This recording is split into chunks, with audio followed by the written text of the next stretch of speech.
Disclaimer, इस channel पर प्रस्तुत सभी कहानियाँ, उपन्यास और पॉडकास्ट लेखक द्वारा लिखी गई मौलिक रचनाएं हैं। ये रचनाएं केवल मनोरंजन एवं शैक्षणिक उद्देश्य से प्रस्तुत की जाती हैं। इन कहानियों में दर्शाए गए सभी पात्र, घटनाएं और स्थान पूर्णतः काल्पनिक हैं। किसी भी वास्तविक व्यक्ति, जीवित या मृत, घटना, धर्म, जाति या समुदाय से इनका कोई जानबूझकर संबंध नहीं है। इस चैनल का उद्देश्य किसी भी व्यक्ति या वर्ग की भावनाओं को ठेस पहुंचाना नहीं है। यदि किसी सामग्री से किसी को आपत्ति हो, तो कृपया हमें सूचित करें, आवश्यक सुधार किया जाएगा। इस चैनल पर प्रस्तुत की जाने वाली ये कहानी, उपन्यास मेरे द्वारा लिखी नहीं गई है। ये रचना इसके मूल लेखक की है। किसी भी सवाल या सुझाव के लिए चैट सपोर्ट उपलब्ध है। लाउडस्पीकर नए स्टोरी अपडेट सबसे पहले पाने के लिए हमारा टेलीग्राम चैनल ज्वाइन करें। TRG आर्मी CH1 मास्टर चली गई। सामने 19 साल का एक लड़का कपड़े सिल रहा था, हाथ में सुई धागा लिए। वो कपड़े सिलने में इतना खो चुका था कि अगर यहाँ सुनामी भी आ जाए तो उसे उससे कोई फर्क न पड़े। उसे देखकर ऐसा लग रहा था कि वो इस चीज में उच्चतम अवस्था में पहुंच गया है। वो अपना काम पूरा करने के बाद खुश होकर खड़ा होते हुए बोला, देखिए मास्टर, मैंने इस काम में भी महारत हासिल कर ली है। उसे ऐसे पोज देते देख लग रहा था कि मानो उसने पूरा जग जीत लिया हो। तभी एक लड़की ताली बजाते हुए कहती है, वाह क्या बात है, सच में तुम तो कमाल के हो। फिर वो लड़की अजीब सा चेहरा बनाकर कहती है, लेकिन पहले तो तुमने कहा था कि तुम ये लड़कियों वाला काम बिल्कुल भी नहीं करोगे, एक लड़का होते हुए। वो लड़का पास आकर कहता है, मास्टर, वो तो मैं मजाक कर रहा था, आप जो भी कहेंगी मैं वो करने को तैयार हूँ। फिर वो उस लड़की के और पास आते हुए बोलता है, उसे देखकर ऐसा लग रहा था कि वो किसी चीज के लिए काफी एक्साइटेड है, जो कि उसकी आंखों में साफ साफ दिखाई दे रही थी। वो कहता है, मास्टर भूमि, क्या आप मुझे कल्टीवेट करना सिखा देंगी प्लीज। भूमि उससे दूर होते हुए, खांसते हुए कहती है, अभी नहीं, अभी नहीं। उसे देखकर ऐसा लग रहा था कि वो कुछ छुपाने की भी कोशिश कर रही है। भूमि कहती है, देखो अक्षत, अभी तुम्हें कुछ और भी सीखने की जरूरत है। अक्षत कहता है, क्या मास्टर, अभी नहीं, और मुझे अभी कुछ और भी सीखने की जरूरत है, लेकिन मैंने वह सब किया जो जो आपने करने को कहा, music, singing, painting, calligraphy, martial art, poetry, खेती, हंटिंग, फिशिंग, कुकिंग, शिल्पकला, लोहारी, फॉर्मेशन, मेडिसिन, काष्ठ कला, गार्डनिंग, बीस्ट टैमिंग और कई स्किल में सब में मैं मास्टरी कर उनकी उच्चतम लेवल तक पहुंच गया। मात्र 3 साल में, और अभी अभी मैंने सिलाई में भी मास्टरी कर ली है, और आप अभी भी मुझे कल्टीवेशन करना नहीं सिखा रही है। पता भी है मुझे इन सब में मास्टरी करने के लिए कितना मेहनत करना पड़ा, और यह सब सिर्फ कल्टीवेशन सीखने के लिए मैंने किया था। भूमि हंसने लगती है। वो कहती है, अच्छा क्या सच में। अक्षत कहता है, आप तो बस यहाँ वहां घूमती रहती, खाती पीती और सोती थी, आपको कैसे पता होगा कि मैंने इन सब को सीखने में कितनी मेहनत की है। भूमि कहती है, वो तो मैं थोड़ा सा आराम कर लेती थी, तो क्या इसमें क्या है। अक्षत थोड़ा नाराज होते हुए कहता है, मास्टर, कहीं आप मेरे साथ कल्टीवेशन सिखाने के नाम पर खेल तो नहीं रही है। भूमि उससे दूर जाते हुए कहती है, अच्छा अब मैं चलती हूँ, आशा करती हूँ कि भविष्य में हमारी दोबारा मुलाकात होगी। इतना कहकर वो दूसरी तरफ मुड़ जाती है, और फिर धीरे से कहती जाती है, मुझे माफ करना अक्षत, इस तरह तुम्हें बीच में छोड़कर जाने के लिए, पर मैं कर भी क्या सकती हूँ, मेरी मजबूरी है। तभी पीछे से अक्षत कहता है, आप कहाँ जा रही हैं मास्टर। अब आप ये मत कहिएगा कि आप मुझे छोड़कर जा रही हैं, मैं आपके बातों में नहीं आने वाला। भूमि पीछे मुड़कर उसे एक मुस्कुराते हुए चेहरे से कहती है, अपना ख्याल रखना अक्षत। इतना कहने के बाद वो वहां से गायब हो जाती है। भूमि के उस मुस्कान के पीछे एक दुख था, जो अक्षत ने महसूस कर लिया। वो समझ गया कि उसकी मास्टर उसे ऐसे ही छोड़कर चली गई है। वो उस तरफ ये चिल्लाते हुए आगे दौड़ने लगता है, मास्टर, मैं अब आपसे कल्टीवेशन के बारे में बात भी नहीं करूंगा, आप जो भी कहेंगी मैं वही करूंगा, पर प्लीज मुझे छोड़कर मत जाइए, आपके सिवा मेरा यहाँ है ही कौन। इतना कहते ही वो सामने ढलान से नीचे गिरने लगता है, क्योंकि वो काफी तेजी से इस तरफ दौड़ने लगा था, और अचानक से वो रुक नहीं पाया। अक्षत यहाँ का रहने वाला नहीं था, वो तो हमारे पृथ्वी का रहने वाला था। उसका पूरा नाम अक्षत सिंह था।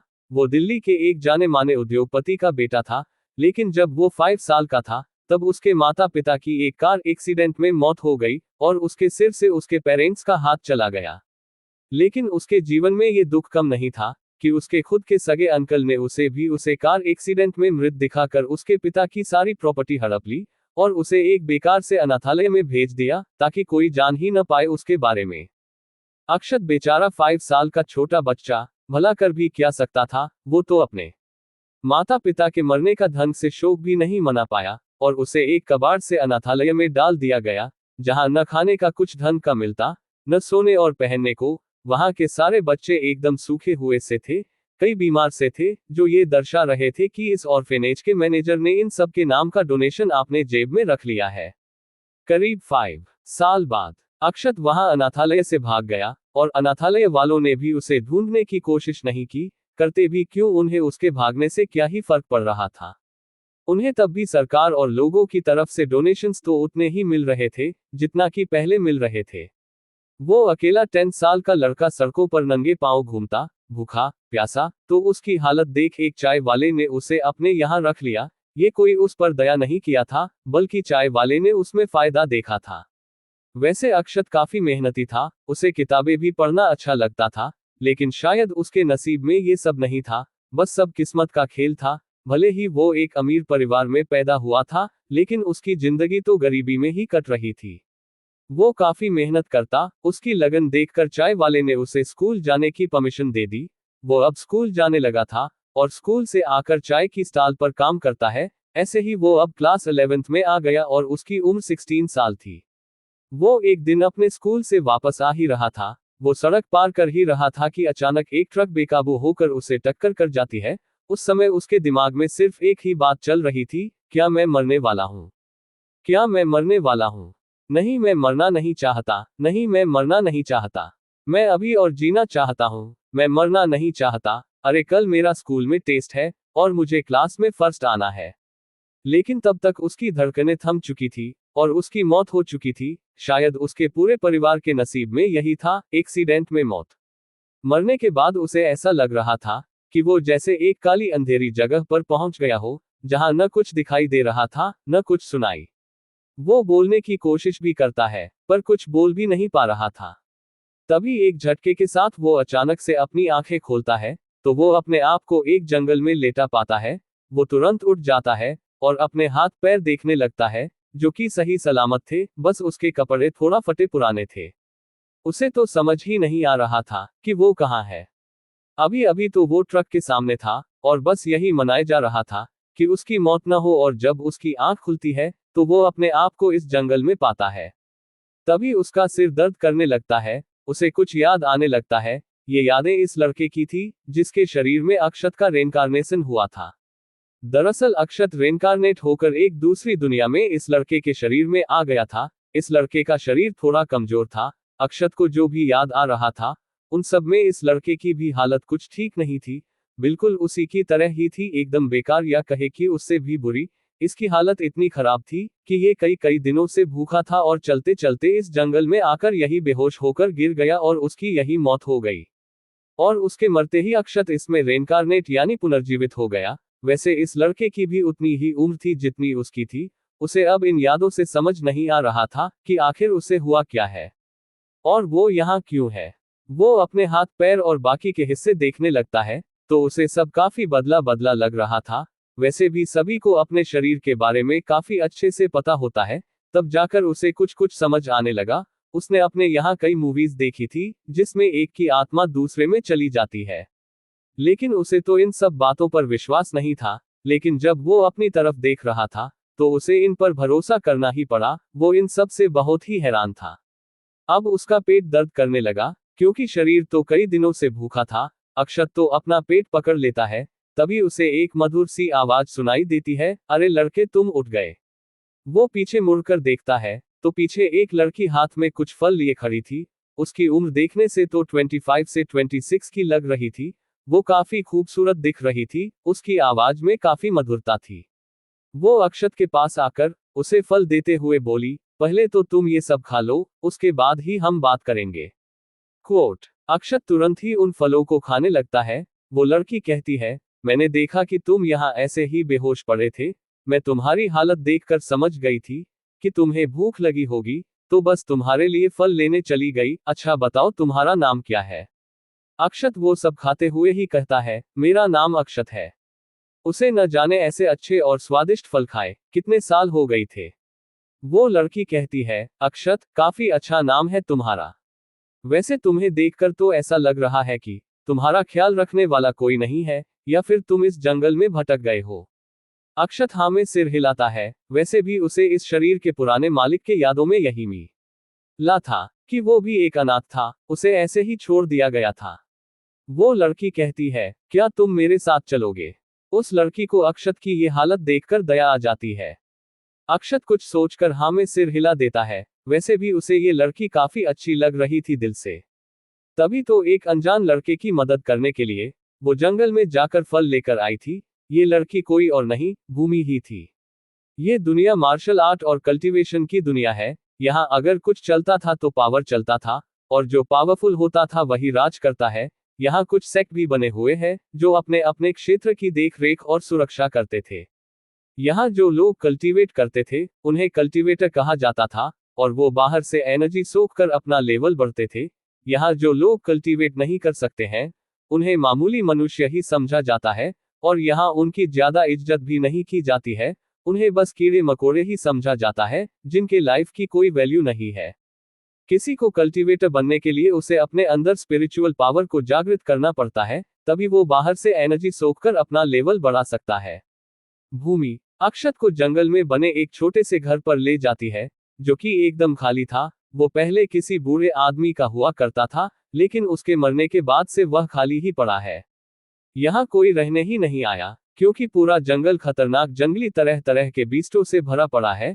वैसे वह घर जिस जगह पर था वहां थोड़ा कम खतरा है, पर आगे की पहाड़ियों में काफी खतरनाक खूंखार बीस्ट रहा करते हैं।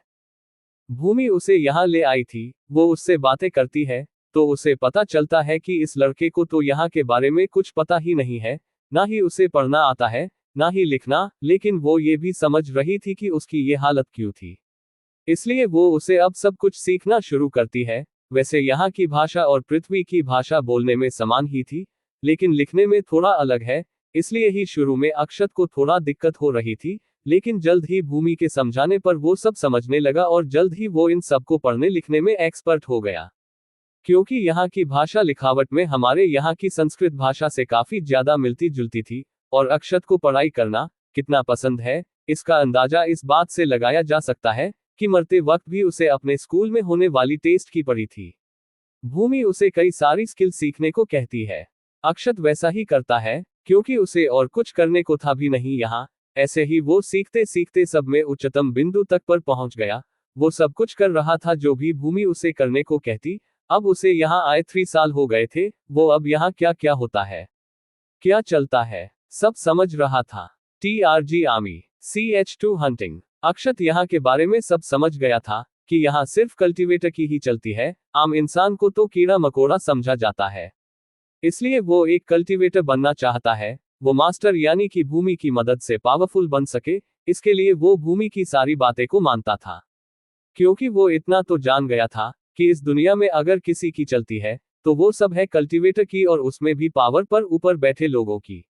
वो यहाँ कोई बहुत पावरफुल नहीं बनना चाहता था, लेकिन इतना तो बनना चाहता था कि वो अपने आप को प्रोटेक्ट कर सके। इसलिए ही वो भूमि से हमेशा रिक्वेस्ट करता रहता है कि उसे कल्टीवेशन करना सिखा दे। अक्षत नीचे से उठता है। वो काफी तेजी से इस ढलान से नीचे गिरा था। उसके कपड़े जगह जगह से फट गए थे। उसको कई जगह चोट भी आई थी। खैर ये चोटें मामूली थी। वो अब एक सांस छोड़ता है, मानो वो अपने आप को शांत करने की कोशिश कर रहा था। वो बड़बड़ाता है, चल अक्षत, अब से तुझे अकेले ही रहना है। वैसे भी इस दुनिया में तू अकेले ही आया है। इतना कहकर वो अपने घर की तरफ निकल पड़ता है।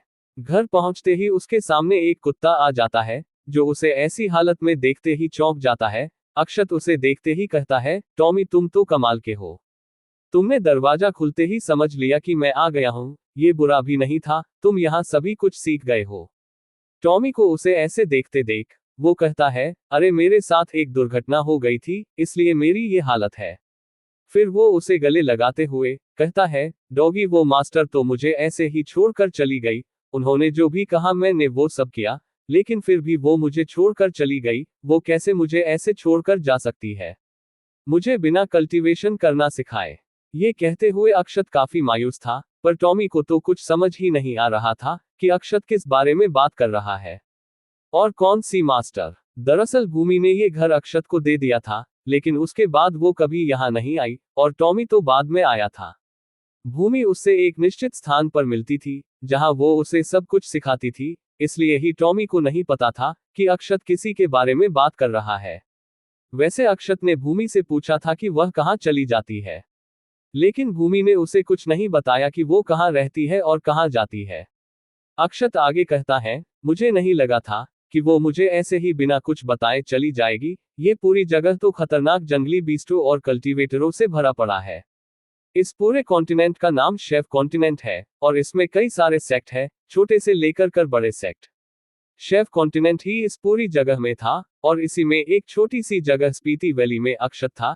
ऐसा कह सकते हैं कि शेफ कॉन्टिनेंट हमारे यहाँ के सातों कॉन्टिनेंट को मिला दिया जाए तो इतना बड़ा था, और ये स्पीति वैली नेपाल के जितना बड़ा था। यहाँ लोग जो है वो नीचे मैदान में बसे हुए थे, और अक्षत यहाँ पहाड़ियों पर अकेले रहता था।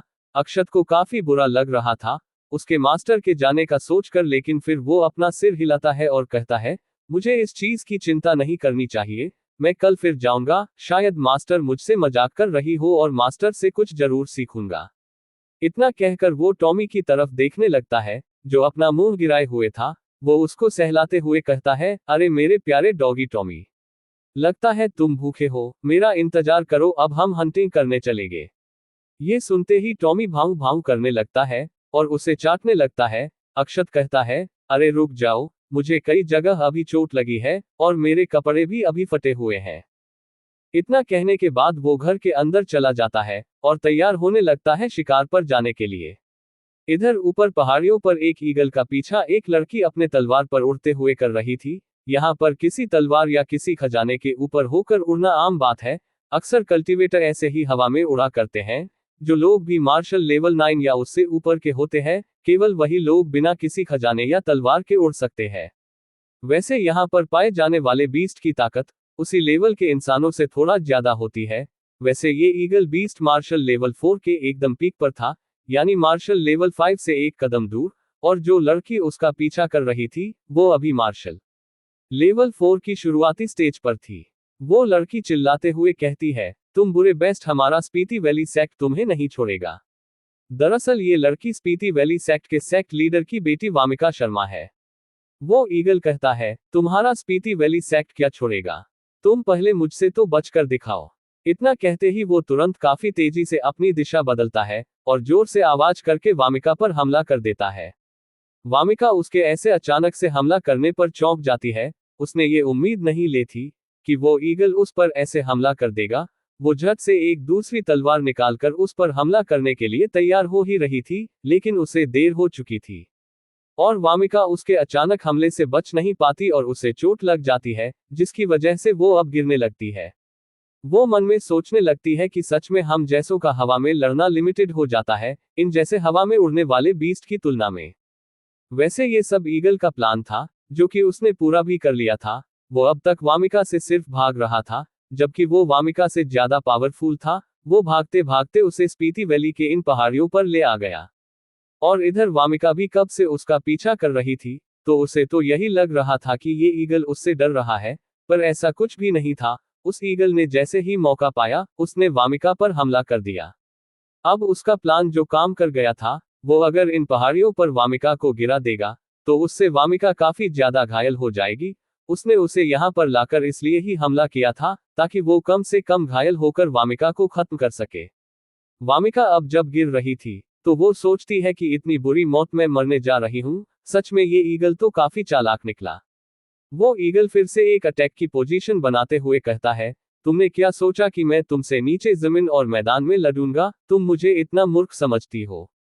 चलो अच्छा, बहुत हो गई बातें, अब मरो।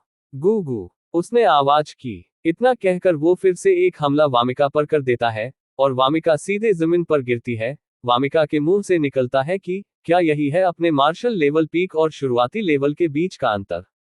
फिर वो कहती है, मैं जितना अच्छा कर सकती थी मैंने उतना किया, माफ करना पिताजी कि मुझे अब यहाँ ऐसे मरना पड़ रहा है, मैं अपने सेक्ट को नहीं बचा पाई। इधर अक्षत एक पत्थर पर खड़ा होकर उस ईगल को देखते ही बोलता है, अरे बाप रे, देखो टॉमी, मैंने एक काफी बड़ा सा बर्ड देखा है। टॉमी, आज तो तुम्हें रोस्टेड बर्ड लेग पीस मिलेगा। इतना कहकर वो तुरंत ही अपना धनुष निकालकर उसे पर तीर चढ़ा लेता है और उस ईगल पर निशाना लगाने लगता है। वो ईगल अक्षत की आवाज सुन लेता है। वैसे भी अक्षत ने ये एक्साइटेड होकर काफी जोर की आवाज में कहा था। वो इधर अब उसकी तरफ देखते हुए चिल्लाता है, बर्ड। कैसा बर्ड? मैं आसमान का राजा ईगल हूं, तुम मुझे बर्ड कह रहे हो?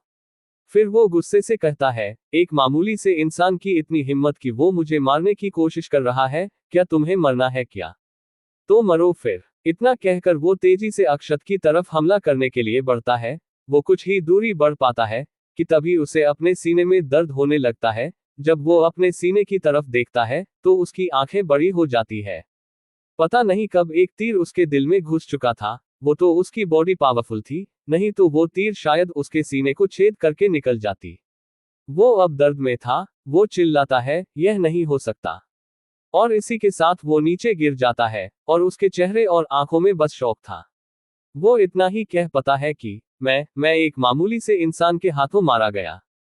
उसे ये शौक तो लगना ही था, क्योंकि वो एक आकाश का राजा कहे जाने वाला बीस्ट था, जिसे अपने आप पर काफी घमंड होता है। तभी तो लोग इन्हें पालतू भी नहीं बना पाते और वो एक मामूली से इंसान के हाथों मारा गया। अब तो उसके जाति वाले क्या कहेंगे उसे, थूकेंगे उस पर, थूकेंगे। इतना सोचने के साथ उसके प्राण पखेरु उड़ गए और उसकी आंखें खुली की खुली रह गई। वो इतने सदमे में जो था। वो ईगल वामिका के बगल में ही गिरा था। वो अब ईगल को देखने लगती है और उस तीर को भी जो उसके सीने में घुसा पड़ा था। उसके मन में बस यही चलता है कि ये किस प्रकार का तीर है, जिसकी स्पीड इतनी ज्यादा थी कि वो ईगल भी इससे बच नहीं पाया। वैसे ईगल एक ऐसा बीस्ट था जिसकी स्पीड काफी ज्यादा होती है। उनकी स्पीड ही उनके हमले को और भी खतरनाक बनाती है। वामिका अब तक इस ईगल का पीछा इसलिए ही कर पाई थी क्योंकि वो ईगल जानबूझकर धीमे उड़ रहा था ताकि वो वामिका को अपने पीछे ला सके।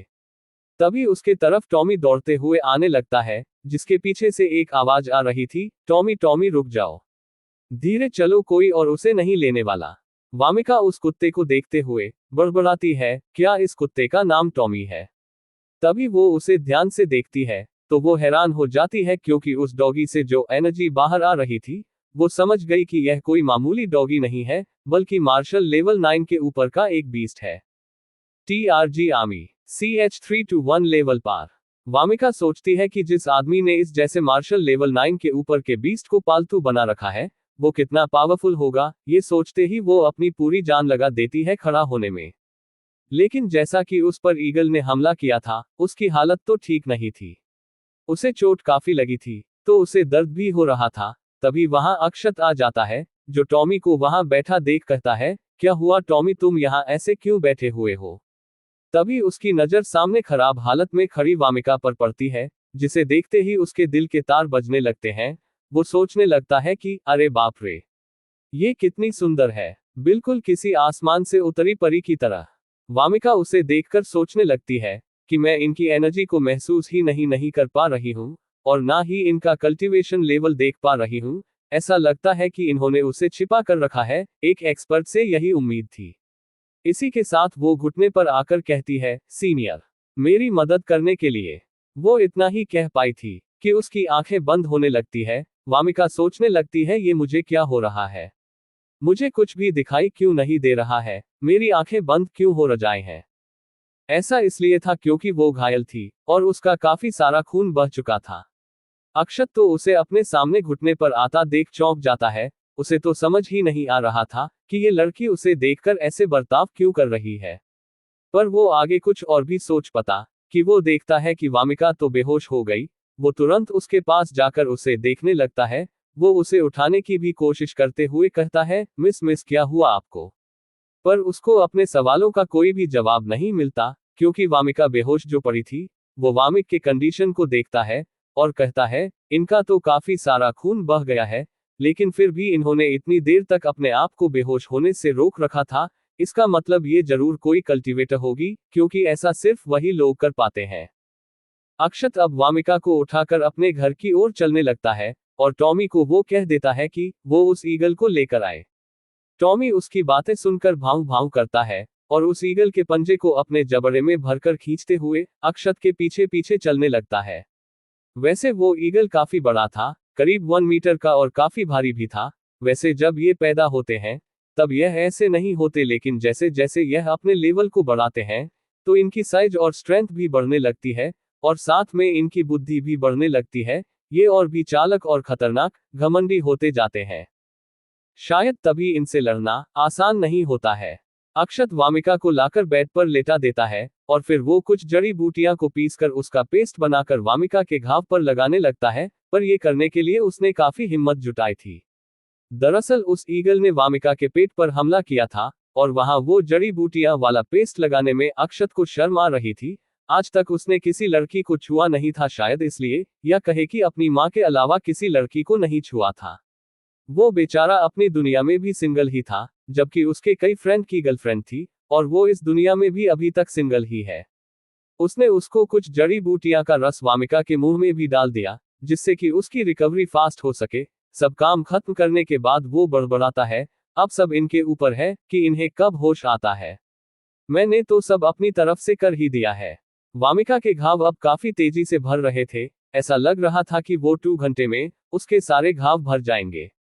अक्षत कहता है, हालांकि मैंने मेडिसिन में मास्टरी तो की है, लेकिन वो सिर्फ मामूली इंसानों के लिए ही था। कल्टीवेटरों का तो पता नहीं कि इन पर ये कैसे काम करेगा। अगर मैं भी कल्टीवेशन कर सकता तो शायद बात कुछ और होती। ये कहते हुए वो अपना हाथ देखने लगता है, उसके चेहरे पर थोड़ा उदासी भी आ जाती है।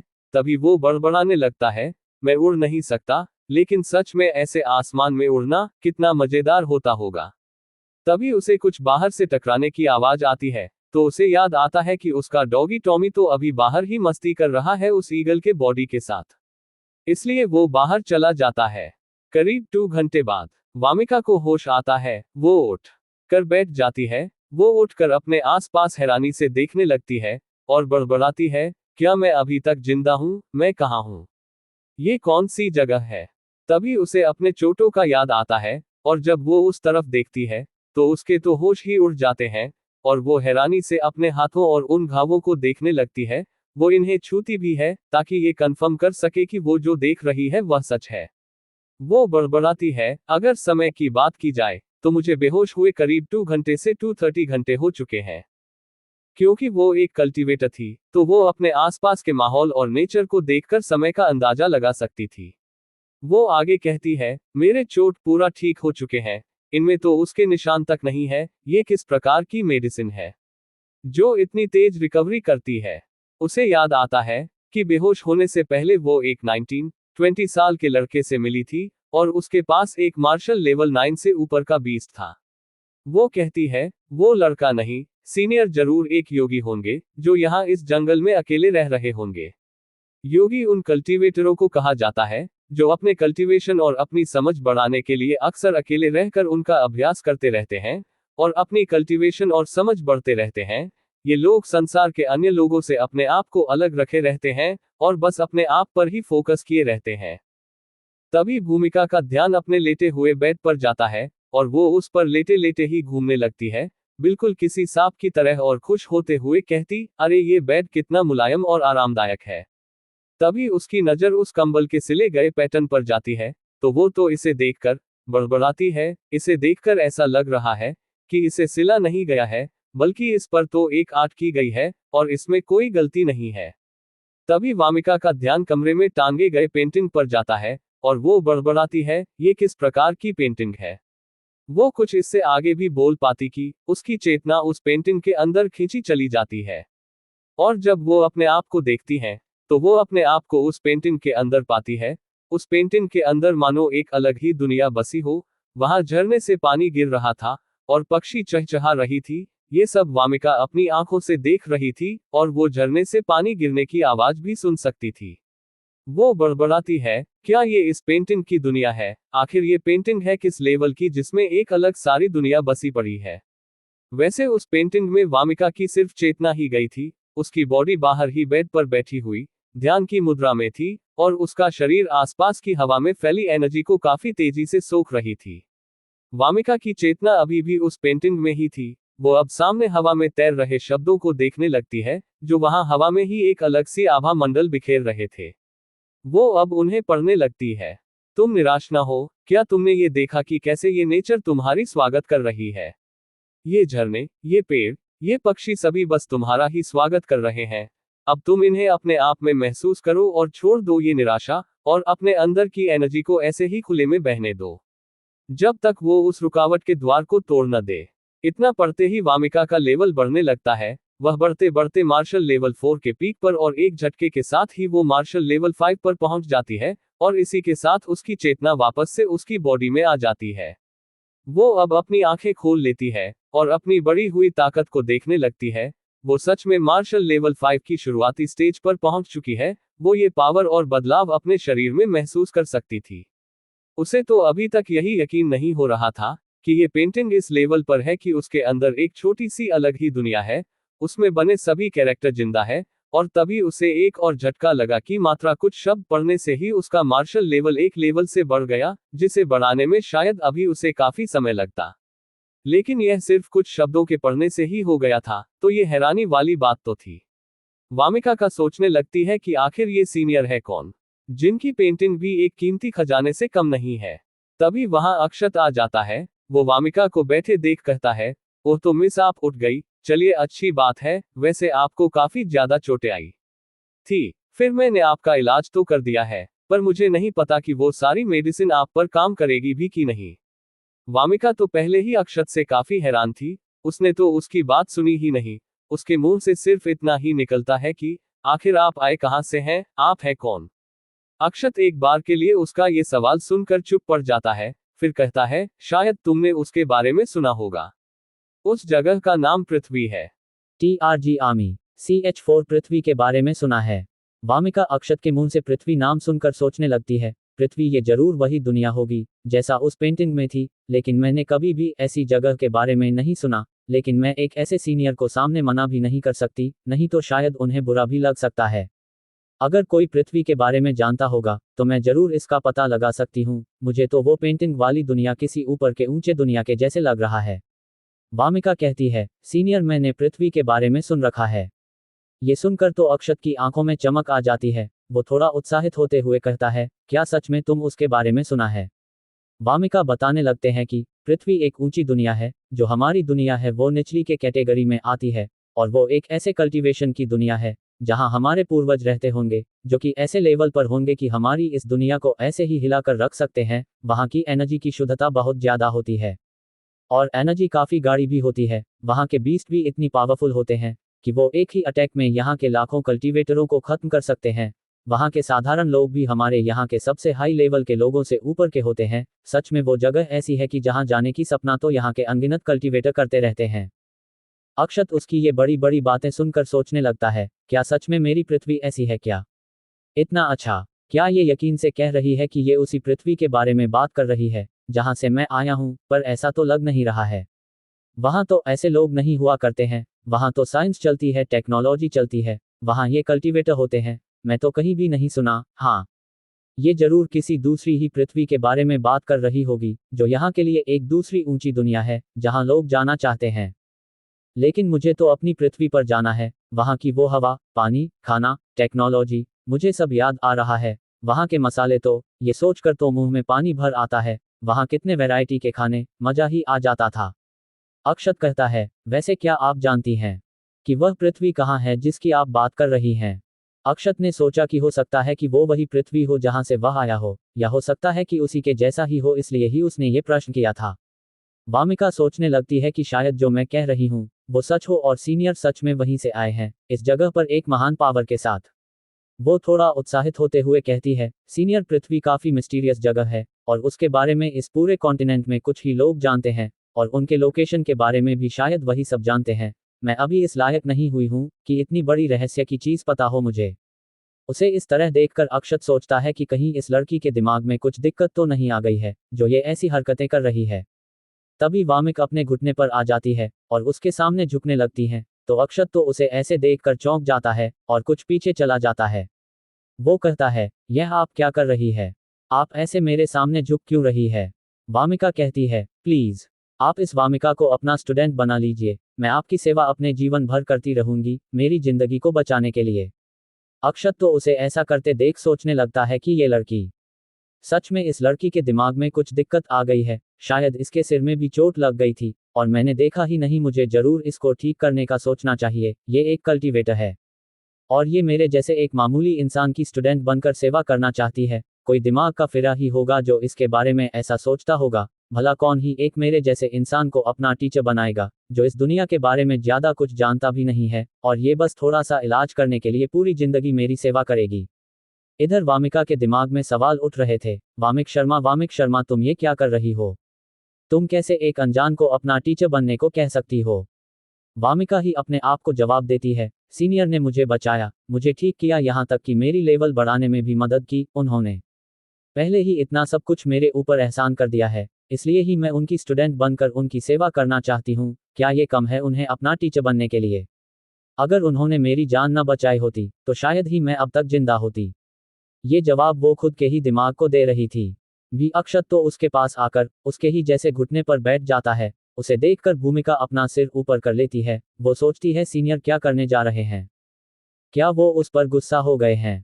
सही भी है, मुझ जैसी कमजोर लड़की को कौन ही अपना स्टूडेंट बनाएगा? मैं तो उनका स्टूडेंट क्या, मेड भी बनने के लायक नहीं हूँ। तभी अक्षत वामिका के सिर के पीछे अपना हाथ रख देता है। वामिका अब अक्षत के आंखों में देख रही थी। उसके दोनों गाल टमाटर की तरह लाल पड़ गए थे। तभी अक्षत उसे अपनी ओर खींच लेता है और उसके माथे से अपना माथा टच करा लेता है।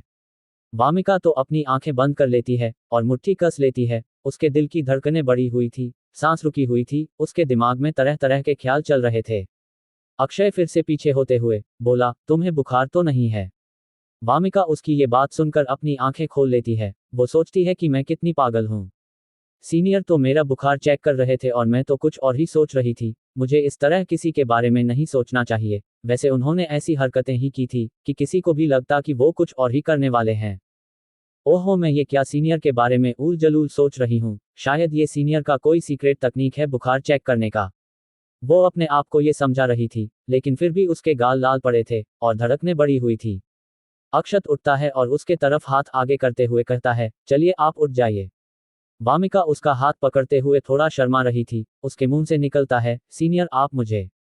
अक्षत कहता है, मिस मैं एक मामूली सा इंसान हूँ, तो आप मुझे ये कहना मत कि आप मेरे मास्टर हो और मैं आपकी सेवा करूंगी। ये सब कहने और करने की कोई जरूरत नहीं है।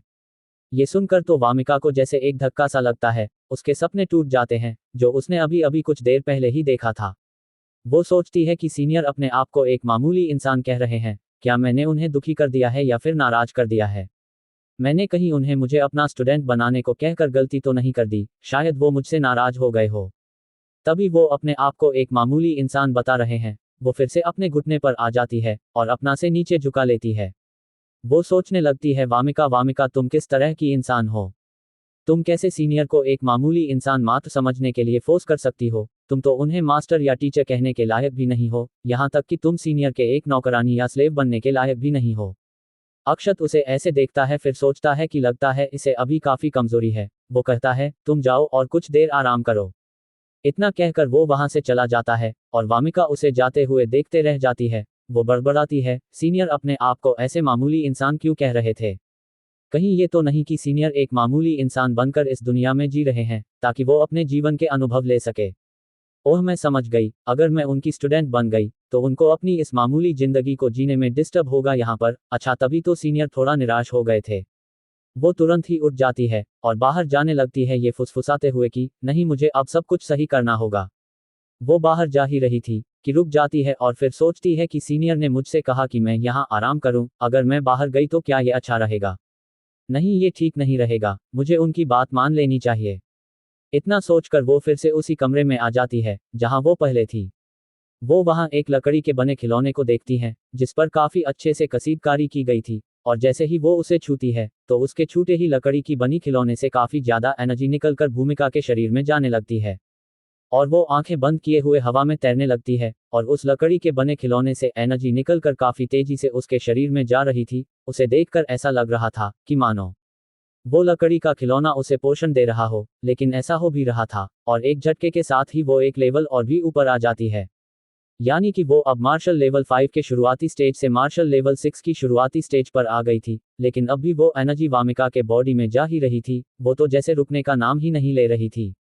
अब वामिका को पसीने आने लगते हैं। वो तो अपनी चेतना को वापस ला ही नहीं पा रही थी, और अगर ऐसा ही रहा तो कुछ ही देर में उसका शरीर ये इतना सारा एनर्जी झेल नहीं पाएगा, और उसका शरीर किसी ऐसे गुब्बारे की तरह फट जाएगा जिसमें बहुत ज्यादा हवा भर दिया गया हो।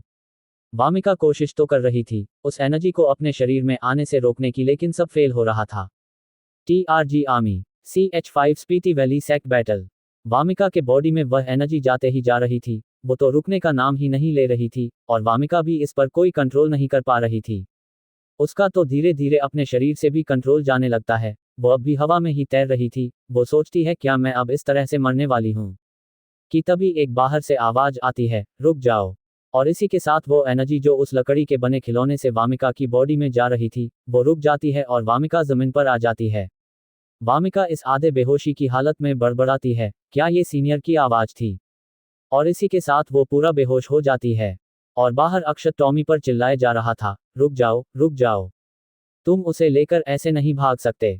दरअसल यह आवाज अक्षत की ही थी, जो बस टॉमी को प्यार से उसका कुछ सामान लेकर भागने से मना कर रहा था। इधर अंदर वामिका के शरीर से काला काला धुएं जैसा कुछ बाहर आ रहा था, जो अपने आप ही वहां से गायब भी हो जा रहा था। ये काला धुआं वामिका के शरीर में जमी हुई सारी ब्लॉकेज थी, जो उस साफ एनर्जी के कारण अब बाहर आ रही थी। ये ब्लॉकेज समय बढ़ने के साथ साथ बढ़ती जाती थी, जो आगे चलकर कल्टीवेटर को और आगे के लेवल में नहीं पहुंचने देती थी। ये ब्लॉकेज शरीर में एनर्जी को सही ढंग से फ्लो नहीं होने देती हैं। करीब 1 घंटे बाद वामिका को होश आता है। वो अपना सिर पकड़कर उठती है और बड़बड़ाती है, मैं कहाँ हूँ? वो देखती है कि वो फर्श पर है, और यह याद आ जाता है कि वो है कहाँ। अब वो सब कुछ याद करने लगती है, जो भी उसके बेहोश होने से पहले हुआ था। उसे सब याद आने लगता है कि कैसे वो एनर्जी की अधिकता से उस समय फटने ही वाली थी, कि तभी सीनियर ने उसे बचा लिया। इसलिए वो फिर से मन ही मन अक्षत को धन्यवाद करती है।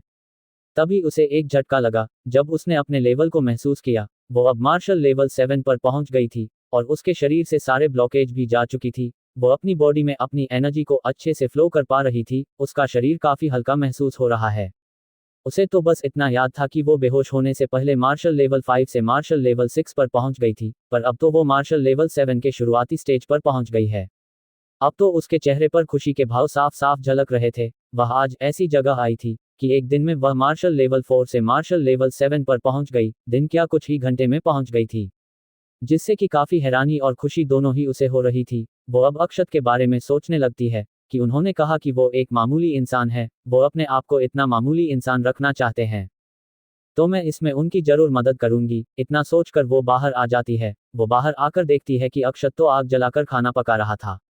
वो सोचती है कि सीनियर से जैसी उम्मीद थी, वो यहाँ अपने आप को मामूली इंसान बनाकर सभी चीजों का मजा ले रहे हैं। वो अपने आप को इतना मामूली इंसान दिखा रहे हैं कि उन्होंने अभी तक अपने शरीर से एक भी एनर्जी का कण तक बाहर नहीं आने दिया है। तभी उसकी नज़र दूसरी तरफ जाती है, जहां वो देखती है कि उस ईगल को भी आग में भुना जा रहा था, जिस ईगल ने उसे मरने के कगार पर ला दिया था। और आग के चारों ओर टॉमी घूम रहा था, अपना मुंह खोले लार टपकाते हुए, मानो वो ये कहना चाहता हो कि ये सब मेरा है, मैं किसी को भी नहीं देने वाला।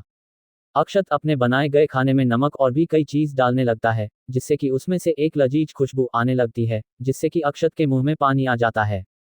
और फिर वो टॉमी की तरफ देखते हुए कहता है, तुम्हारे खान की क्या हालत है, क्या ये सब मैं तुम्हारे खाने पर भी डाल दूं? टॉमी अपना मुंह खोले, जीभ निकालकर हाँ में सिर हिलाता है। अक्षत तो उस ईगल पर भी नमक और मिर्च छिड़कने लगता है। ये देखकर तो वामिका के चेहरे पर एक स्माइल आ जाती है। वो सोचती है, देखो इस ईगल को रोस्ट करके के साथ ही उस पर नमक भी छिड़का जा रहा है, जो अभी कुछ देर पहले मारने की धमकी दे रहा था। वामिका अक्षत के पास आ जाती है और उसके सामने बड़े ही सलीका से कहती है, सीनियर, मैं एक छोटी और नासमझ लड़की थी, तो मुझे अपनी गलतियों के लिए माफ कर दीजिए अगर मैंने आपको गुस्सा दिलाया हो। अक्षत तो उसकी तरफ देखता है और मन ही मन सोचता है कि चलो अंततः इस लड़की का दिमाग आराम करने के बाद सही हो गया है, अब ये नॉर्मल लग रही है।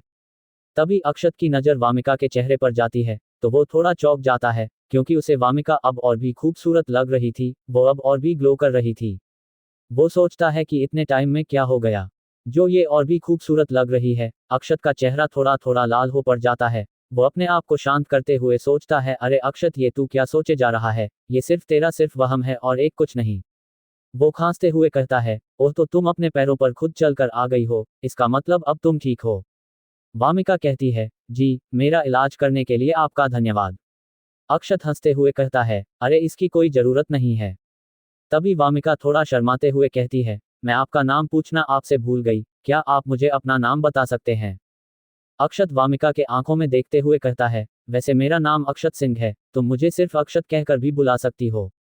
दोनों की नजरें अभी भी मिली हुई थी। वामिका कहती है, अगर आप बुरा ना माने तो मैं आपको अक्षत सर कह सकती हूँ, और आप मुझे वामिका कहकर भी बुला सकते हैं। तभी अक्षत वामिका को एक बाउल आगे करते हुए कहता है, तुम ये खा सकती हो। इस बाउल में अक्षत ने खीर रखा था। वामिका ये देखकर सोचने लगती है, यह इन्होंने अपने लिए बनाया है, क्या ये मुझे देना चाहते हैं? वह थोड़ा पीछे होते हुए कहती है, आपकी इस काइंडनेस के लिए धन्यवाद, पर मुझे कुछ जरूरी काम से जल्दी से जाना होगा। वैसे भी मुझे काफी समय हो गया है, और मैं अब आपको और ज्यादा परेशान नहीं करना चाहती। इतना कहकर वो और भी पीछे हो जाती है। अक्षत तो उसे जल्दी में देखकर कहता है, ठीक है, मैं आपको जंगल के बाहर तक छोड़ देता हूँ। वामिका उसे दूर से ही ग्रीट करते हुए कहती है, आपको मुझे बाहर तक छोड़ने के लिए परेशान होने की कोई जरूरत नहीं है, मैं खुद ही यहाँ से अभी चली जाऊंगी अक्षत सर। इतना कहकर वो एक जंप मारती है और अपने तलवार पर चढ़कर वहां से चली जाती है, और अक्षत उसे जाते हुए देखता रह जाता है। वो उसे जाते देख सोचता है, जैसा कि उम्मीद थी एक कल्टीवेटर से वो उड़ सकते हैं और पलक झपकते ही जमीन से गायब होकर कहीं भी जा सकते हैं। फिर वो बड़बड़ता है, मैं कब कल्टीवेटर बनूंगा? स्पीति वैली सेक्ट, यहाँ की हालत एकदम खराब थी। कई लोगों की लाश से इधर उधर पड़ी थी, और तलवारें टूटी पड़ी थी, और कई तो घायल थे जो दर्द से कहर रहे थे।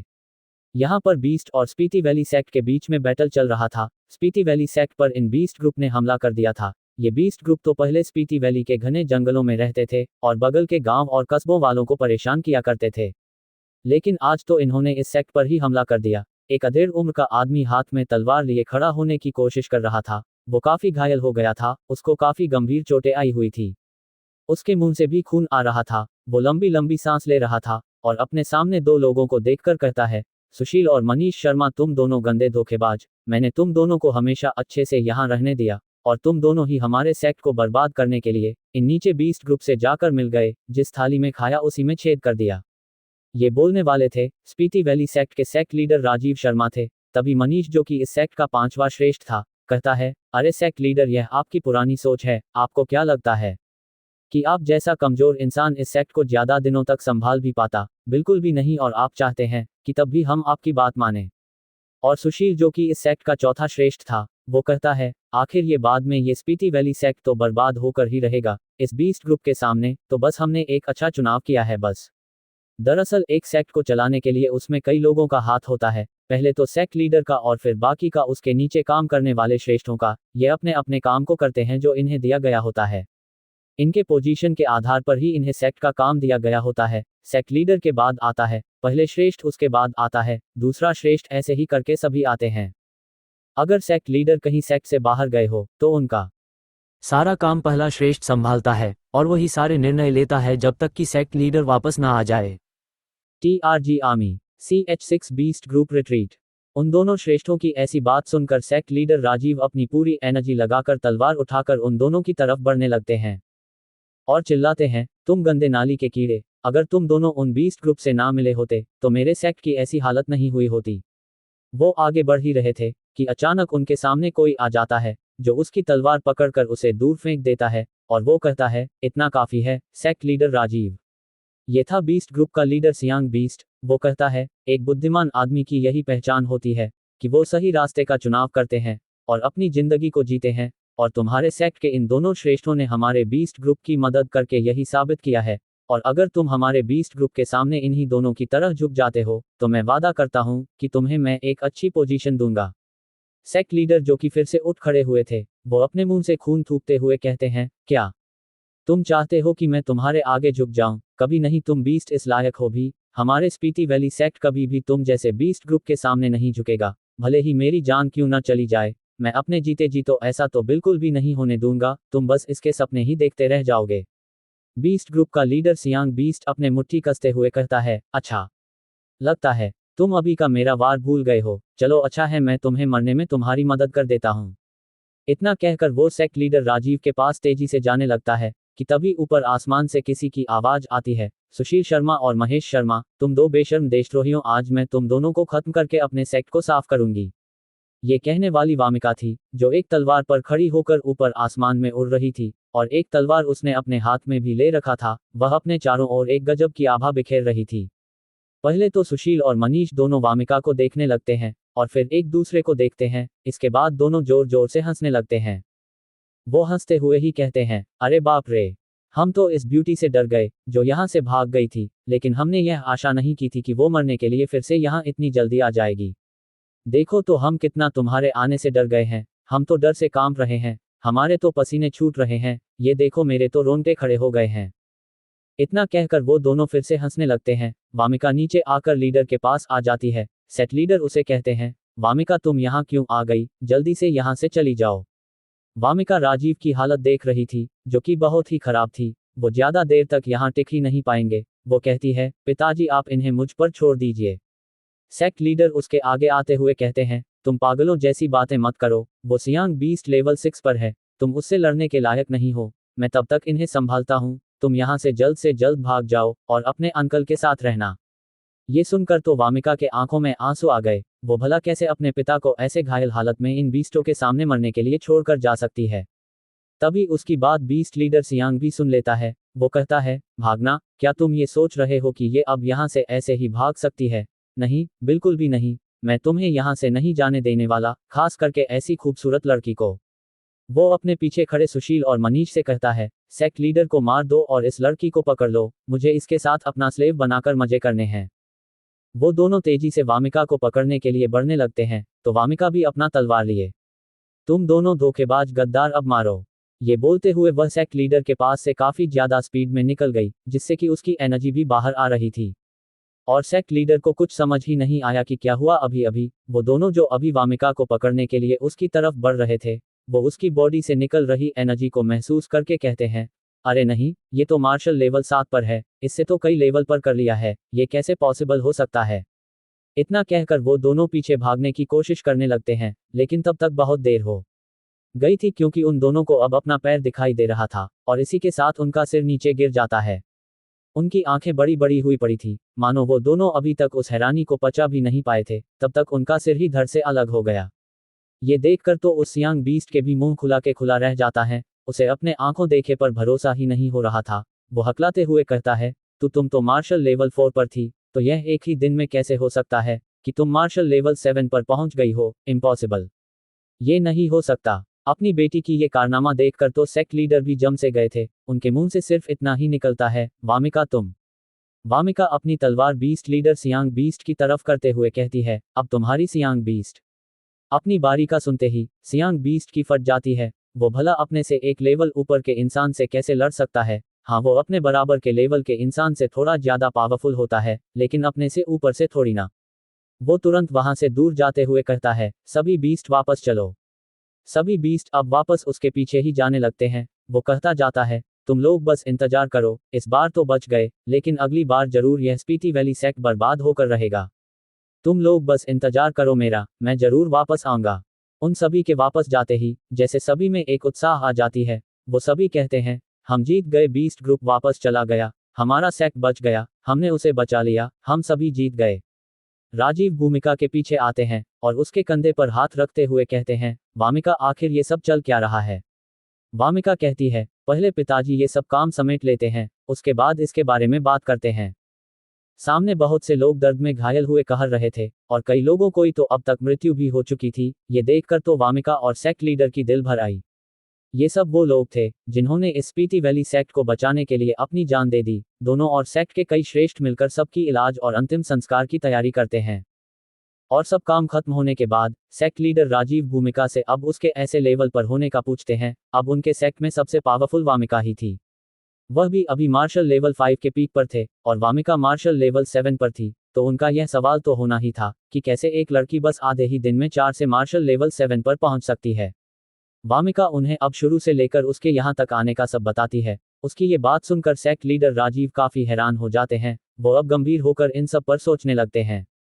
वो कहते हैं, एक दूसरी ऊंची दुनिया से आए हुए सीनियर, वो हमारी स्पीति वैली सेक्ट में है और मुझे पता भी नहीं, मुझे जल्द से जल्द उनसे मिलना चाहिए। वो कहते हैं, वामिका जल्दी से तैयार हो जाओ, हम अभी चलते हैं उनसे मिलने के लिए। वामिका राजीव की बात सुनकर रहती है, पिताजी आप ये क्या कर रहे हैं? अब शाम हो गई है, सीनियर शायद अब आराम कर रहे होंगे, हम उन्हें ऐसे ही जाकर डिस्टर्ब नहीं कर सकते हैं, कहीं वो हमसे नाराज हो गए तो। वैसे भी वो बस यहाँ अपने जीवन का अनुभव लेने के लिए आए हैं, हम अगर इस वक्त गए वहाँ तो वो जरूर परेशान हो जाएंगे। राजीव शर्मा कहते हैं, हाँ तुम सही कह रही हो, हमें इस वक्त जाकर उन्हें परेशान नहीं करना चाहिए, हम कल दोपहर में चलेंगे क्योंकि हो सकता है वो सुबह कहीं व्यस्त हो। वामिका कहती है, ठीक है, हम कल दोपहर में चलेंगे। इतना कहने के बाद वो अपने कमरे में चली जाती है। वो अब अक्षत के बारे में सोचने लगती है कि कैसे वो उससे मिली और उसने उसकी कैसे जान बचाए, इलाज किया और बिना कुछ कहे ही लेवल भी पार करा दिया। वो सोचने लगती है कि आखिर वहाँ किस किस प्रकार के खजाने रखे गए थे, और इतना सोचने के साथ ही उसे चक्कर आने लगता है और वो फिर से बेहोश हो जाती है। वो अब तक बस इसलिए होश में थी क्योंकि वो अपने सेक्ट और पिताजी को बचाना चाहती थी, लेकिन वो अब तक काफी कमजोर हो गई थी। उसने अपने मार्शल लेवल 7 पर ही बैटल की थी। हालांकि वो भले ही मार्शल लेवल 7 पर है, पर अभी उसकी बॉडी ये पावर झेल नहीं पा रही थी, इसलिए ही वो अभी तक काफी कमजोर पड़ गई थी। वो तो वामिका को अब तक उसकी इच्छा शक्ति ने होश में रख रखा था, और जब सब खत्म और ठीक हो गया था तो उसका ऐसे बेहोश होना जायज था। यही कारण था कि उसने सियांग बीस्ट को भागने दिया, नहीं तो वो उसे कब का खत्म कर देती। लेकिन वो उन दोनों गद्दार को मारने में ही अपनी सारी एनर्जी खत्म कर चुकी थी। आज उसने 3 लेवल की बढ़त की थी, तो उसके शरीर को यह एडजस्ट करने में अभी कुछ टाइम तो लगेगा ही, नहीं तो वो आगे कैसे अपने इस पावर को यूज कर पाएगी। वो बेहोश थी, उसके शरीर के चारों ओर उसकी एनर्जी घूम रही थी और उसकी बॉडी उन सभी को अच्छे से एडजस्ट करने की कोशिश कर रही थी। ऐसा लग रहा था कि जैसे किसी आभा मंडल ने वामिका को चारों तरफ से घेर रखा है।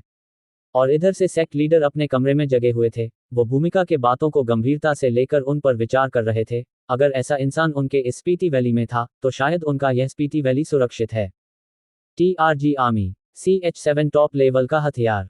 अगली सुबह अक्षत सुबह सुबह ही पहुंच जाता है उस जगह पर जहां वो हर रोज भूमि के साथ सभी चीजों की प्रैक्टिस किया करता है। वो अब भूमि का इंतजार करने लगता है, लेकिन सुबह से दोपहर हो जाती है पर भूमि नहीं आती है। अब अक्षत को पूरा यकीन हो जाता है कि भूमि उसे छोड़कर चली गई है। वो तो यहाँ ये सोचकर आया था कि शायद उससे कल भूमि मजाक कर रही थी, लेकिन अब उसे अच्छे से समझ आ चुका है कि वो कोई मजाक नहीं कर रही थी, बल्कि वो उसे छोड़कर जा चुकी हैं।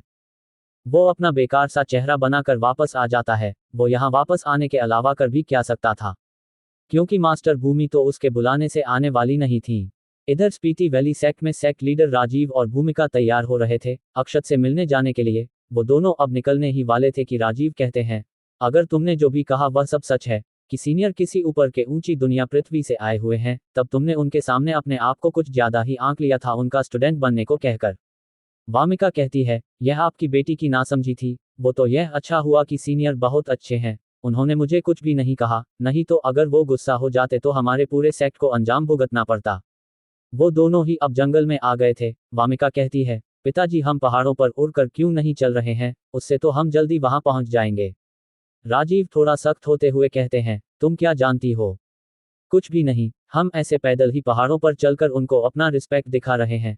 तुम्हें अभी दुनियादारी की बातें सीखनी होगी। हम ऐसे किसी से मिलने जा रहे हैं जो कि हमसे कई ज्यादा पावरफुल है, तो उड़कर जाना उनके डिसरिस्पेक्ट करना हुआ, समझ गई तुम? अगर हम उड़कर गए तो उन्हें बुरा भी लग सकता है, क्योंकि ये उन्हें इंसल्ट फील करा सकता है। वामिका एक झूठी स्माइल करते हुए कहती है, हाँ समझ गई। वो सोचती है, यह अच्छा हुआ कि मैंने ये नहीं बताया कि मैं कल सीनियर के घर से उड़कर ही आई थी, नहीं तो उसके लिए पिताजी न जाने मुझे कितनी डांट लगाते। तभी राजीव कुछ हाथ में लिए वामिका से कहते हैं, अच्छा ये बताओ कि क्या तुम ये हमारे फैमिली की प्रेशियस खजाना गोल्डन लेकनी को सीनियर को अपने लाइफ बचाने के लिए उन्हें दे सकती हो? ये कहते हुए राजीव बड़े ही आशा भरी नजरों से वामिका को देख रहे थे। ऐसा लग रहा था कि जैसे कोई छोटा बच्चा अपने पेरेंट्स से किसी चीज के लिए परमिशन ले रहा हो। वामिका थोड़ा नाराज होते हुए कहती है, हालांकि ये गोल्डन लेकनी हमारे शर्मा फैमिली की बहुमूल्य खजाने में से एक है, पर फिर भी आपकी बेटी यह सीनियर को देने में डर रही है कि वो इसे पसंद भी करेंगे कि नहीं। राजीव उस गोल्डन लेकनी को बड़े निराशा से देखते हुए कहते हैं, सीनियर की नज़रों में ये शर्मा फैमिली की गोल्डन लेकनी स्वाभाविक रूप से बेकार ही होगी, लेकिन हम अपनी रिस्पेक्ट को दिखाने के लिए अपने बहुमूल्य खजाने में से एक तो उन्हें दे ही सकते हैं। वो ये कल रात से ही सोच रहे थे कि अगर वो कल सीनियर से मिलने जाएंगे तो खाली हाथ जाना ठीक नहीं होगा, इसलिए उन्होंने बहुत सोचा, तब उन्हें एक इस गोल्डन लेकनी की याद आए। वैसे भी उन्हें वामिका से पता चला था कि सीनियर को पेंटिंग और कैलीग्राफी में भी रुचि है, तो शायद वो इस गोल्डन लेकनी को भी पसंद कर ले। राजीव सोचते हैं कि हालांकि वह सियांग बीस्ट और बीस्ट ग्रुप अभी के लिए मेरी बेटी से डरकर चले गए हैं, लेकिन उनका कुछ कहा नहीं जा सकता है। वो जल्द ही कुछ ना कुछ करके हम पर फिर से अटैक कर सकते हैं। ऐसे में हमें किसी ऐसे पावरफुल व्यक्ति का सपोर्ट चाहिए होगा जो हमारी मदद कर सके, जैसा कि सीनियर हैं, वो जरूर हमारी मदद कर सकते हैं। क्योंकि जैसी पावर वामिका उनके बारे में बता रही थी, वो जरूर ही काफी पावरफुल होंगे। वैसे ये बीस्ट ग्रुप पहले ऐसे स्पीति वैली सेक्ट पर अटैक नहीं कर रहे थे, ऐसा उन सब ने अभी हाल ही में करना शुरू किया है। पहले स्पीति वैली सेक्ट की रक्षा उनसे 2 पीढ़ी ऊपर के एक पूर्वज कर रहे थे, जो कि मार्शल लेवल 9 पर थे, लेकिन उनकी मृत्यु 2 महीने पहले ही हो गई, जिसके जानकारी जैसे ही बीस्ट ग्रुप को लगी, तब से वो अब जब मन करता तब स्पीति वैली सेक्ट पर अटैक कर देते। दोनों चलते चलते अब अक्षत के घर के करीब आ गए थे। वामिक राजीव को हाथ से इशारा करते हुए कहती है, पिताजी वो देखिए, वो रहा सीनियर का घर, वो यहीं रहते हैं। राजीव वो घर देखकर अपनी आंखें बड़ी कर लेते हैं। उनके मुंह से निकलता है, अरे बाप रे बाप, ये क्या है। अक्षत ने अपने घर के चारों ओर एक पतली सी नहर बनाई थी, जिससे कि दूर की नदी के पानी आता रहे। इस नहर से ही वो अपने यहाँ के सभी जरूरत को पूरा करता था, और उस पर उसने एक पुल भी बना रखा था। अरे वो बार बार इस नहर से थोड़ी ना होकर अपने घर जाएगा। राजीव उस पुल को छूते हैं तो उसमें से एक एनर्जी का कण निकलकर उनके शरीर में जाने लगती है। वो बड़बड़ाते हैं, अरे ये पुल भी एनर्जी से पूरा भरपूर है। और उनकी नज़र उस नहर पर जाती है और वो कहते हैं, ये तो अपने साथ काफ़ी मात्रा में एनर्जी लेकर बह रही है, ये पूरी जगह ही एनर्जी से भरी पड़ी है। ऐसी जगह तो कल्टीवेशन करने के लिए बहुत ही अच्छी है, यहाँ की एनर्जी बहुत ही शुद्ध और अच्छी है। वो दोनों पुल पार करते हैं और तभी राजीव की नज़र किसी चीज़ पर पड़ती है और उनके तो होश ही उड़ जाते हैं। उनके मुंह से निकलता है, ये क्या है? क्या ये वही हजारों साल पुराना सूर्यमंडल पेड़ नहीं है, जो कहा जाता है कि सभी पेड़ों का पूर्वज है? और यह इस पर लिपटी हुई लताएं वही अमरबेल लताएं हैं, जिसके कि हजारों साल पहले 2 देवताओं में जब बैटल चल रहा था, तब एक देवता ने इसके एक शाखा से दूसरे देवता को बांध दिया था। और यहाँ इस पर बैठा हुआ कौवा गोल्डन फ्लेम कौवा नहीं है। तभी उन्हें वो कौवा देखने लगता है, जिसके देखने मात्र से ही राजीव की आत्मा हिल जाती है और वो नीचे गिर जाते हैं। वो अब काफी डर गए थे। अगर वो गोल्डन फ्लेम कौवा उसे कुछ देर तक और ऐसे ही देखता रहता, तो तब तो उनकी आत्मा ही जलकर खत्म हो जाती। वामिका राजीव को इतना डरा हुआ और नीचे गिरा देख कहती है, पिताजी, पिताजी क्या हुआ है, आप ऐसे जमीन पर क्या कर रहे हैं? राजीव बड़बड़ाते हैं, ये पृथ्वी से आए सीनियर का घर तो काफी ज्यादा डरावना है। दरअसल अभी तक राजीव ने जो भी सब देखा था, वो सब उसने अपने सेक्ट की लाइब्रेरी में पढ़ा था, जो उसके सेक्ट के कई पूर्वज ने लिखा था। तभी उन्हें इन सब चीजों का पता था। हालांकि उन्होंने ये कभी भी नहीं सोचा था कि जिनको उसने अपने सेक्ट की लाइब्रेरी में पढ़ा था, वो कभी उन सभी चीजों को अपनी जिंदगी में सच में देख पाएगा। ऐसा तो उसके कई पूर्वज को भी मौका नहीं मिला था, और ये सब बातें तो वामिका को पता ही नहीं थी। उसे इन सब चीजों के बारे में कोई जानकारी नहीं थी। हाँ, वो यहाँ के फैली हुई साफ एनर्जी को अच्छे से महसूस कर पा रही थी। इधर घर के अंदर आंगन में अक्षत आराम फरमा रहा था और टूथपिक से अपने दांत साफ कर रहा था। उसने अभी कुछ देर पहले ही तो खाना खाया था। तभी कोई डोर नॉक करता है। वो बड़बड़ाता है, कोई आया है क्या यहाँ पर? इतना कहकर वो अपना दरवाजा खोलता है और सामने वो वामिका को खड़े हुए देखता है, जो मुस्कुराते हुए कहती है, सीनियर अक्षत, माफ कीजिए आपको फिर से परेशान करने के लिए। अक्षत तो वामिका को देखते ही रह गया। आज वो कल से कई गुना ज्यादा खूबसूरत लग रही थी। कल तो उसकी हालत कुछ ठीक नहीं थी, पर आज वो तैयार होकर आई थी, जिससे कि वो बहुत खूबसूरत लग रही थी और उसकी इस मुस्कान में तो जैसे अक्षत खोसा जाता है। तभी वो अपने होश में आता है और कहता है, अरे वामिका, तुम, और ये कौन है तुम्हारे साथ, जिन्हें तुम यहाँ लेकर आई हो? वामिका राजीव को आगे करते हुए कहती है, ये मेरे पिताजी हैं। इन्हें जब ये पता चला कि आपने मुझे बचाया था, तो इन्होंने मुझसे कहा कि आपसे पास लाने को, ताकि आपको धन्यवाद कर सके। अक्षत राजीव को ध्यान से देखने लगता है। वो सोचता है, यह अंकल तो पसीने से भीगे हुए हैं और इनका पैर भी कमजोर लग रहा है, जो थोड़ा कांप भी रहा है। ये जरूर मेरी तरह ही मामूली इंसान होंगे। ये जरूर डर रहे होंगे तलवार पर उड़कर आने में। पर अक्षत को कौन बताए कि राजीव इसलिए नहीं डरा हुआ था जैसा वो सोच रहा था। वो तो उसके सामने आने से थोड़ा नर्वस और डर गए थे, इसलिए ही उन्हें पसीने भी आ रहे थे और पैर भी कांप रहा था। और ये कोई मामूली इंसान नहीं थे, वो भी एक कल्टीवेटर ही थे, मार्शल लेवल 5 की। राजीव अक्षत के मुंह में लिए गए टूथपिक को देखने लगते हैं, जिसे अक्षत मुंह में ही इधर उधर कर रहा था। वो उस टूथपिक को देखकर हैरान हो जाते हैं। वो सोचते हैं, ये वास्तव में एक टॉप लेवल का हथियार है। और इसी के साथ उनका मुंह हैरानी में खुल जाता है और वो सोचते हैं कि मेरे स्पीति वैली सेक्ट की यह गोल्डन लेखनी भी टॉप लेवल के हथियार से नीचे आती है। अरे इसकी तो इस टूथपिक से तुलना भी नहीं की जा सकती है। कहाँ मेरी यह खजाना मिडिल ग्रेड और यह टूथपिक हाई ग्रेड की है। अक्षत राजीव को उसका टूथपिक देखे देख सोचने लगता है कि अरे मैं कैसे किसी का स्वागत अपने मुंह में टूथपिक लिए हुए कर सकता हूँ? मैं ऐसा कैसे कर सकता हूँ? ये तो गेस्ट का डिसरिस्पेक्ट करना हुआ। इतना सोचकर वो उसे बाहर बगल में ही थूक देता है, और वामिका और राजीव दोनों आंखें फाड़ फाड़ कर उसे ऐसा करते देखने लगते हैं। उनके मुंह से एक शब्द तक नहीं निकलता और राजीव तो वामिका का हाथ पकड़ लेते हैं। TRG army CH80 cultivation power. Rajiv सोचते हैं कि अरे बाप रे, इन्होंने टॉप हाई ग्रेड की हथियार को ऐसे जमीन पर थूक दिया जैसे कोई व्यक्ति सुबह सुबह मुंह साफ करने के लिए अपनी मुंह में पानी लेकर कुल्ला कर देता है। आखिर ये सीनियर है क्या चीज जो उनके लिए इसकी कोई कीमत ही नहीं है। अक्षत दोनों को हाथ से आगे चलने का इशारा करते हुए कहता है, वामिका और अंकल आप अंदर चलिए, कुछ चाय वगैरह पी लीजिए। वामिका हाँ करती है। यहाँ घर आए गेस्ट का ऐसे ही वेलकम किया जाता है, चाय या फिर सुगंधित हर्ब्स का काढ़ा देकर। राजीव कहते हैं, सीनियर, यह अच्छा रहेगा कि आप मुझे ओल्ड राजीव बुलाए, यह आपको आसान रहेगा। अक्षत सोचता है क्या ओल्ड राजीव बुलाऊं और यह आसान रहेगा, कहीं इनके दिमाग का तार हिल तो नहीं गया है। अरे इससे अच्छा तो अंकल कहना ही ठीक था। और यह इतने भी ओल्ड नहीं हुए हैं जो उन्हें मैं ओल्ड कहूं, और मुझे ये सीनियर क्यों बुला रहे हैं? क्या मैं इनसे बूढ़ा दिखता हूं? इन्होंने तो मेरा अपनी बेटी के सामने इंप्रेशन ही खराब कर दिया। खैर छोड़ो, उन्होंने जो कहा अब से मैं वही बुलाऊंगा। इतने में टॉमी आकर वह टूथपिक उठाकर वहां बगल में रखे टोकरी में रख देता है। ये टोकरी अक्षत कूड़ेदान के रूप में प्रयोग करता है। इतना करने के बाद टॉमी जीभ निकालकर अक्षत को ऐसे देख रहा था कि मानो उसने बहुत ही अच्छा काम किया हो। ये होते राजीव बस एकटक देखे जा रहा था। अक्षत हंसते टॉमी को शाबाशी देते हुए कहता है, यह मेरा डॉगी टॉमी है, इसे साफ सफाई काफी पसंद है। राजीव का ध्यान अब तक टॉमी पर नहीं गया था, वो तो बस उस टॉपिक को ही देखे जा रहे थे। और जैसे ही वो टॉमी को देखते हैं तो उनके दिमाग के तार ही हिल जाते हैं, क्योंकि टॉमी मार्शल लेवल 9 के ऊपर का बीस्ट था, जो कि वो अच्छे से देख ही नहीं सकते थे कि वो कितने लेवल पर था। लेकिन जो भी हो, टॉमी के लेवल के ही प्रेशर से राजीव की जान जा सकती थी, इसलिए उसे देखकर तो राजीव घबरा जाते हैं। लेकिन वो जल्द ही अपने आप को संभाल लेते हैं। आखिर वो सेक्ट लीडर जो ठहरे, ऐसे सिचुएशन में अपने आप को संभाल कर रखने का उन्हें अच्छा एक्सपीरियंस था। वो सोचते हैं कि ये कैसा नाम है टॉमी, लगता है यह उनकी दुनिया में ऐसा ही नाम चलता होगा। अक्षत दोनों को अंदर ले आता है। बाहर एंट्रेंस से देखने पर घर काफी छोटा लग रहा था, लेकिन अंदर से काफी बड़ा है। राजीव वहां का सब नजारा देखने लगते हैं।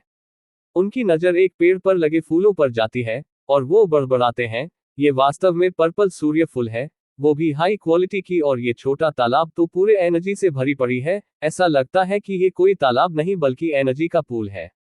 ये पूरा बगीचा तो ऐसे सजाया गया है जैसे कि कोई स्वर्ग हो।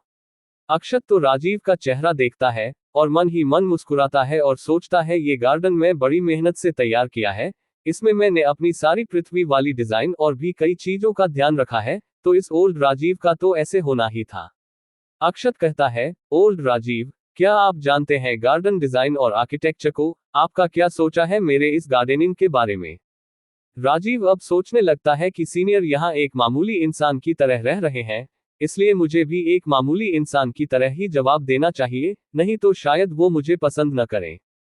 मैं इन्हें ये नहीं कहूंगा कि ये सभी चीज जो उन्होंने गार्डन की है वह सब एक फॉर्मेशन के कोर की तरह काम कर रहे हैं, जो यहाँ एक अदृश्य कवच बना रहे हैं। और ये तालाब जिस जगह पर है वो उस कवच को चलने के लिए पर्याप्त रूप से एनर्जी दे रही है, और ये पर्पल सूर्य फूल के पेड़ हवा में फैली हुई एनर्जी को यहाँ एकत्रित कर रहे हैं, जिससे कि यहाँ एनर्जी की भरमार है। राजीव कहते हैं, ये घर काफी अच्छे से बना है, ये आंगन काफी सुंदर है, और ये पेड़ सही जगह पर लगाया गया है।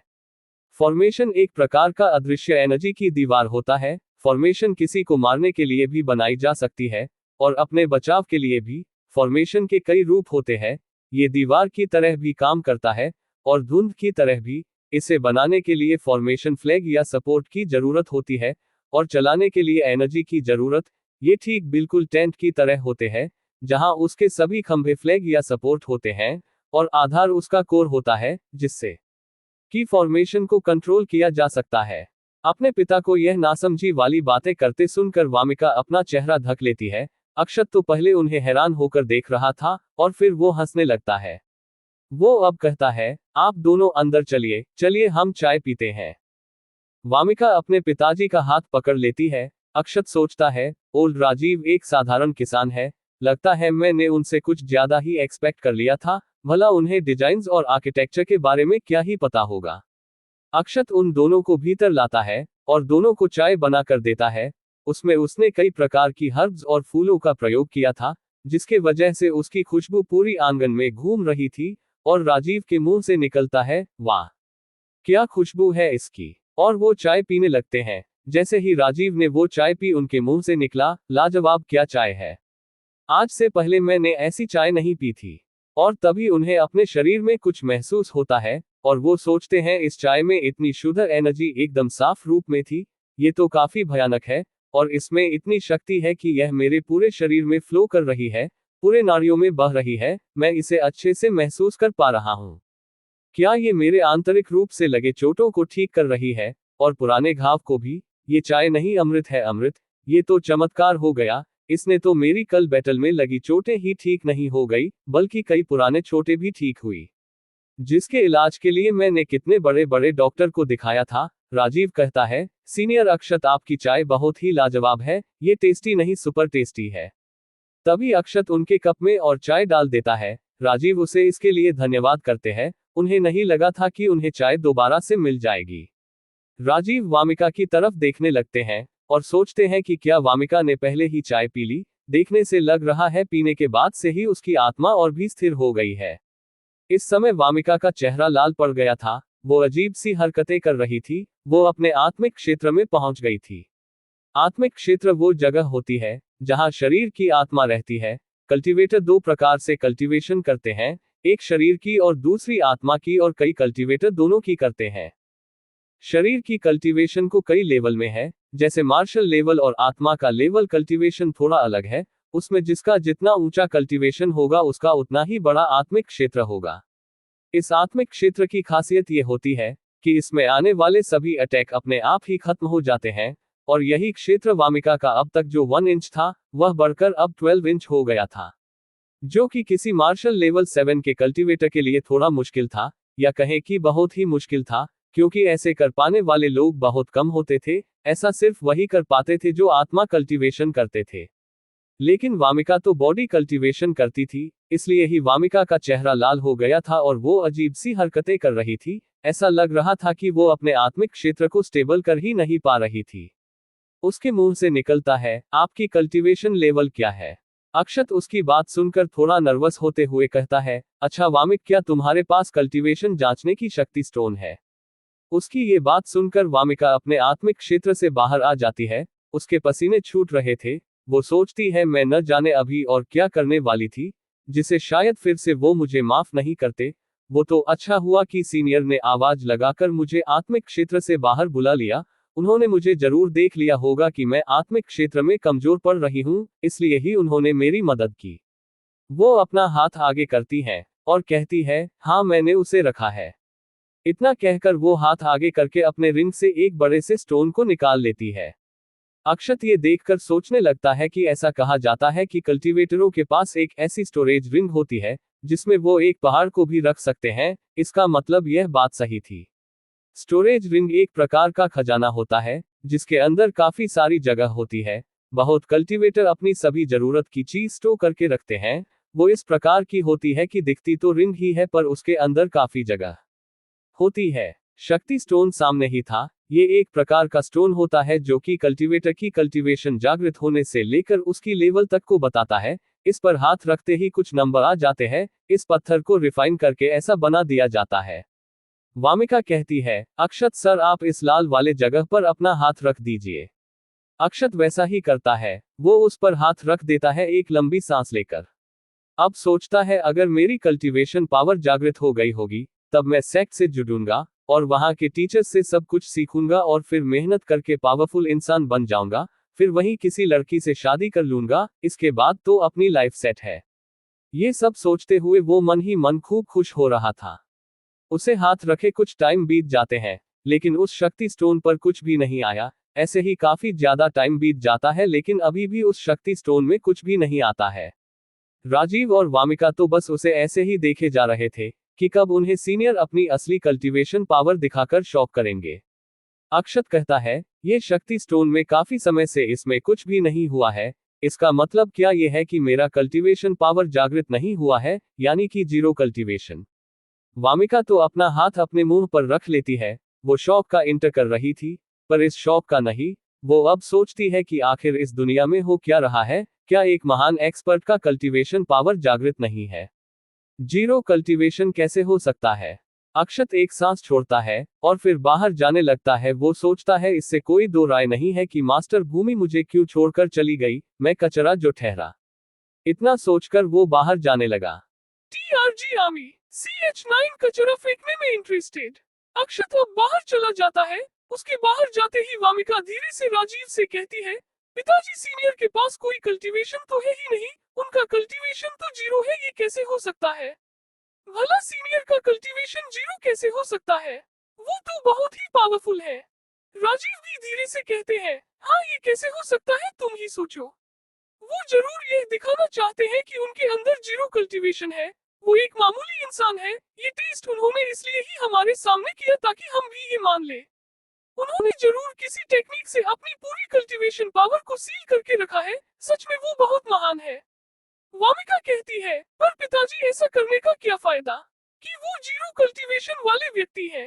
राजीव अब खड़े होकर सामने की दीवार को देखते हुए किसी ज्ञानी व्यक्ति की तरह कहते हैं, तुम नहीं जानती कि एक्सपर्ट लोग अपनी जिंदगी के अनुभव और अपने दिमाग को और साफ करने के लिए पूरे कॉन्टिनेंट का भ्रमण करते रहते हैं। और कई लोग एक ही जगह पर किसी मामूली से इंसान की तरह रहते हैं ताकि वो खुशी, गुस्से और गहरे दुख को समझ सके, क्योंकि वही सब भावनाएं समझने में कठिन होती है। इससे वो इस दुनिया को और अच्छे से समझ सकेंगे। वामिका कहती है, पिताजी आपका गहरे दुख से क्या मतलब है? मैं कुछ समझी नहीं। राजीव कहते हैं, किसी मार्शल कल्टीवेटर के लिए क्या जरूरी होता है? उसका कल्टीवेशन पावर, उसका लेवल। तुम सोचो कि अगर कोई कल्टीवेटर अपना कल्टीवेशन जीरो करके मामूली इंसान बनकर रह रहा है, तो ये कितना कठिन और परेशानी वाला होगा। उनकी जिंदगी कैसी होगी? कोई भी कल्टीवेटर उनका मजाक उड़ाता होगा तो कैसा लगता होगा? सच में सीनियर तो सीनियर है। वो अपने अनुभव के लिए कितनी बेकार की मामूली इंसानों वाली जिंदगी जी रहे हैं। इतना कहकर राजीव वामिका के कंधे पर हाथ रखते हुए कहते हैं, बेटी अब तुम्हारे पास मौका है कि तुम। वामिका कहती है, आपके कहने का क्या मतलब है पिताजी? राजीव कहते हैं, यही कि तुम सीनियर की यह जिंदगी जीने में मदद करो, उन्हें अच्छा फील कराओ, उनकी इस मामूली जिंदगी के अनुभव में तुम उनका साथ दो। वामिका धीरे से कहती है, उनका साथ दो। इतना कहकर वो अपना सिर नीचे कर लेती है। उसके दोनों गाल टमाटर की तरह लाल हो गए थे। राजीव कहते हैं, जाओ, अच्छा अब तुम उनके पास जाओ और वह गोल्डन लेखनी उन्हें गिफ्ट कर दो। वामिका हाँ में सिर हिलाकर बाहर जा रही थी कि उसकी नजर सामने के शक्ति स्टोन पर पड़ती है। वो उसे झट से अपने स्टोरेज रिंग में रख लेती है, लेकिन उसका इस बात पर ध्यान ही नहीं जाता कि उस शक्ति स्टोन पर कई जगह से क्रैक आ गया है। इधर जब ये दोनों अंदर बातें कर रहे थे तो अक्षत बाहर चल रहा था। वो सोचता है, मैंने तो सोचा था कि मैं मास्टर की मदद से कल्टीवेशन करना सीख जाऊंगा, जब वो मेरी कल्टीवेशन पावर को जागृत करने में मदद करेगी। लेकिन वो ऐसा करने से पहले ही चली गई। मास्टर आप कहाँ चली गई है? मुझे छोड़कर, अपने इस प्यारे और हैंडसम स्टूडेंट को छोड़कर। तभी वो आसमान की ओर देखते हुए गुस्से से चिल्लाता है, भगवान तुम मेरे साथ ऐसा कैसे कर सकते हो? तू कुछ भी कर ले, लेकिन मैं हार नहीं मानने वाला। मैं कोशिश करता रहूंगा। इतना कहकर वो ईश्वर को गाली देने लगता है, लेकिन अगले ही पल को घुटने पर आकर माफी मांगने लगता है। भगवान मुझे माफ करना, मैं गुस्से में था तो भूल गया। आप उसे दिल से मत लगाइएगा। मैं तो पागल हूँ, ऐसे ही फालतू की बकवास करता रहता हूँ। प्लीज आप मेरी कल्टीवेशन पावर को जागृत कर दीजिए, इसके बाद मैं आपकी रोज पूजा करूंगा। प्लीज भगवान, प्लीज यही कर दीजिए। जैसे मुझे इस दुनिया में भेज दिया है, तो बस इतना छोटा सा काम और कर दीजिए। इतना कहकर वो अपना सर बार बार जमीन पर झुकाता है। इधर वो ये सब कर रहा था, लेकिन उसे पता नहीं था कि उसके चिल्लाने की वजह से पूरे जंगल में डर का माहौल बन गया है। सभी खूंखार से खूंखार बीस्ट और मामूली जानवर सब छुप गए हैं। पूरे जंगल में एकदम से शांति छा गई है। ऐसा लग रहा था कि जैसे किसी शेर ने दहाड़ दिया हो, जिससे पूरा जंगल ही हिल गया है। अक्षत की इस आवाज में इतनी पावर थी कि ब्लैक पैंथर बीस्ट, जो यहाँ के कुछ एरिया को रूल करता है, वो डर से अपनी गुफा में छिप गया था और थर थर कांप रहा था। वैसे देखा जाए तो यहाँ पर सबसे पावरफुल बीस्ट कोई था तो वो था अक्षत का डॉगी टॉमी, और सूर्यमंडल पेड़ पर बैठा वो ग्लोडेन फ्लेम कौवा है, जो एक ही बार में पूरे जंगल को जलाकर राख कर सकता है। वामिका अक्षत को अजीब हरकतें करती देख रही थी। उसे समझ ही नहीं आया कि अभी अभी जो सीनियर कुछ चिल्ला रहे थे, वो अचानक से ये क्या कर रहे हैं। क्या ये कोई उनका सीक्रेट टेक्निक है, जिसकी वो प्रैक्टिस कर रहे हैं? वामिका ने धीरे से कहा। वामिका उसके पास जाकर बड़ी ही मीठी आवाज में कहती है, अक्षत सर क्या आप ठीक है? उसकी आवाज सुनकर अक्षत तुरंत ही खड़ा हो जाता है और अपने कपड़े झाड़ने लगता है। वामिका कहती है, अक्षत सर, हो सकता है कि जो मैं शक्ति स्टोन लाई थी, उसमें कोई गड़बड़ी हो, तो आप निराश मत होइए, आप एक नॉर्मल इंसान की तरह भी रह सकते हैं। अक्षत वामिका की तरफ देखता है, जो हल्की सी स्माइल कर रही थी। ये देखकर तो अक्षत की धड़कनें तेज हो गई। ऐसा लग रहा था कि उसका दिल बाहर आकर अभी डांस करने लगेगा। वो सोचता है, अरे यार, ये कितनी क्यूट लग रही है, ये कितनी प्यारी है जो मुझे फेल होने पर सांत्वना दे रही है। वामिका अपनी स्टोरेज रिंग से वो गोल्डन लेखनी निकालकर अक्षत को देते हुए कहती है, यह आपके लिए है। पिताजी ने कहा था ये हमारे परिवार की बहुमूल्य खजाने में से एक गोल्डन लेखनी है, यह मेरी जान बचाने के लिए है। प्लीज आप इसे ले लीजिए, कृपया करके इसे लेने से मना मत कीजिएगा, आप इससे कैलीग्राफी कर सकते हैं। कैलीग्राफी का मतलब होता है शब्द लेखन कला, जिससे सुंदर मतलब वाले शब्दों को बड़े ही सुंदर तरीके से लिखा जाता है। अक्षत वो गोल्डन लेखनी को हाथ में लेकर देखने लगता है और सोचता है, इतनी प्यारी लड़की ने मुझे दिया है, मना तो मैं कर ही नहीं सकता हूँ। ये काफी हल्की है और हाथ में पकड़ने में आसान है। ये बहुत ज्यादा तो महंगा नहीं होगा, तो मैं इसे रख सकता हूँ। थोड़ी दूरी पर राजीव ये देख रहे थे।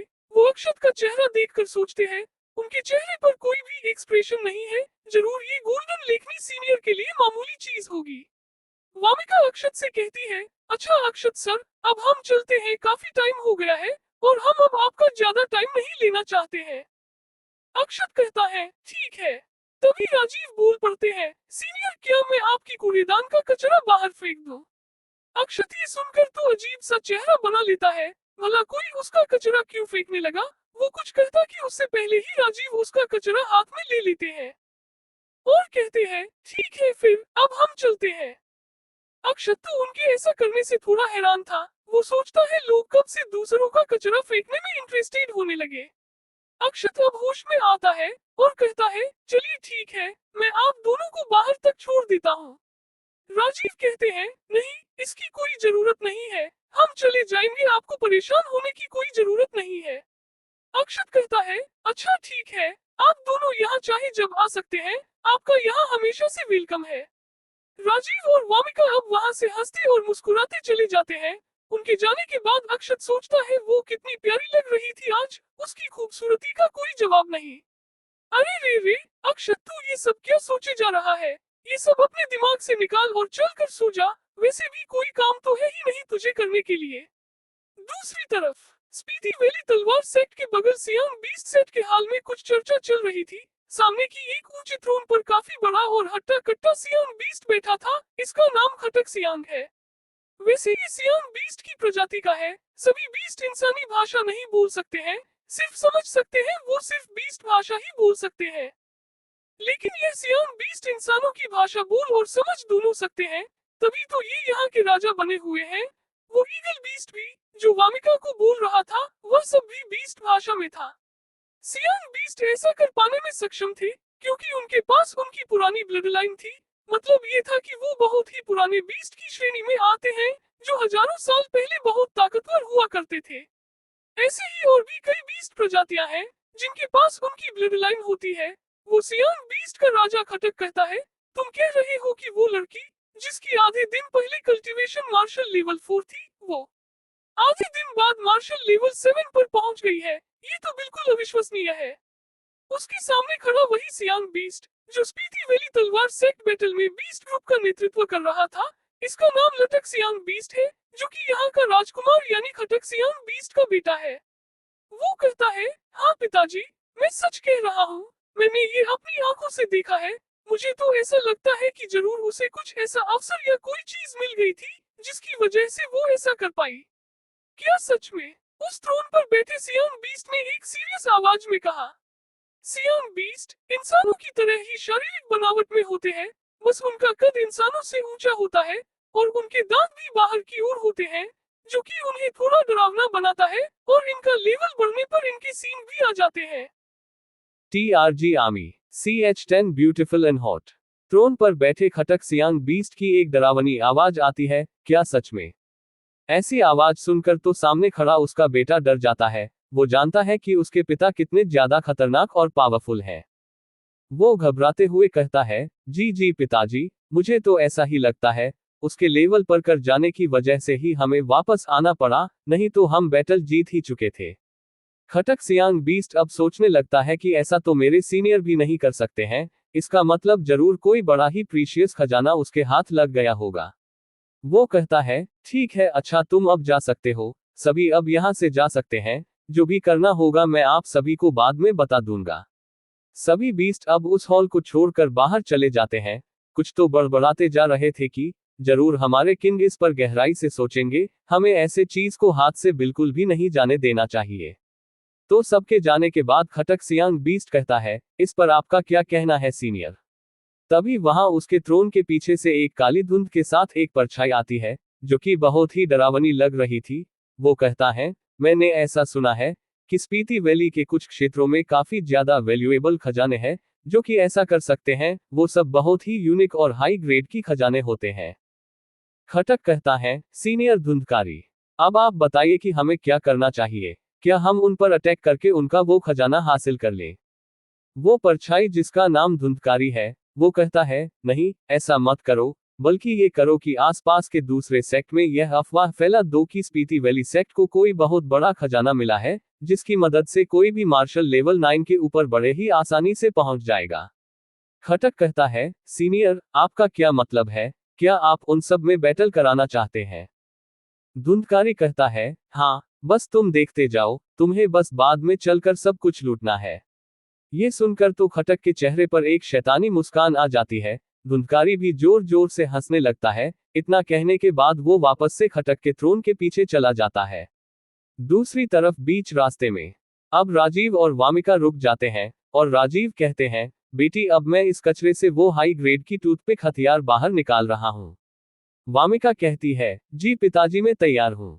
राजीव अब सारा कचरा नीचे गिरा देते हैं और उनमें से वो चमचमाता टूथपिक उठा लेते हैं, जिसे उठाते ही उन्हें समझ आता है कि ये कितना भारी है। उसका वजन करीब 100 किलो के बराबर का था, जिसे लेवल 3 के नीचे का कोई व्यक्ति उठा ही नहीं पाता।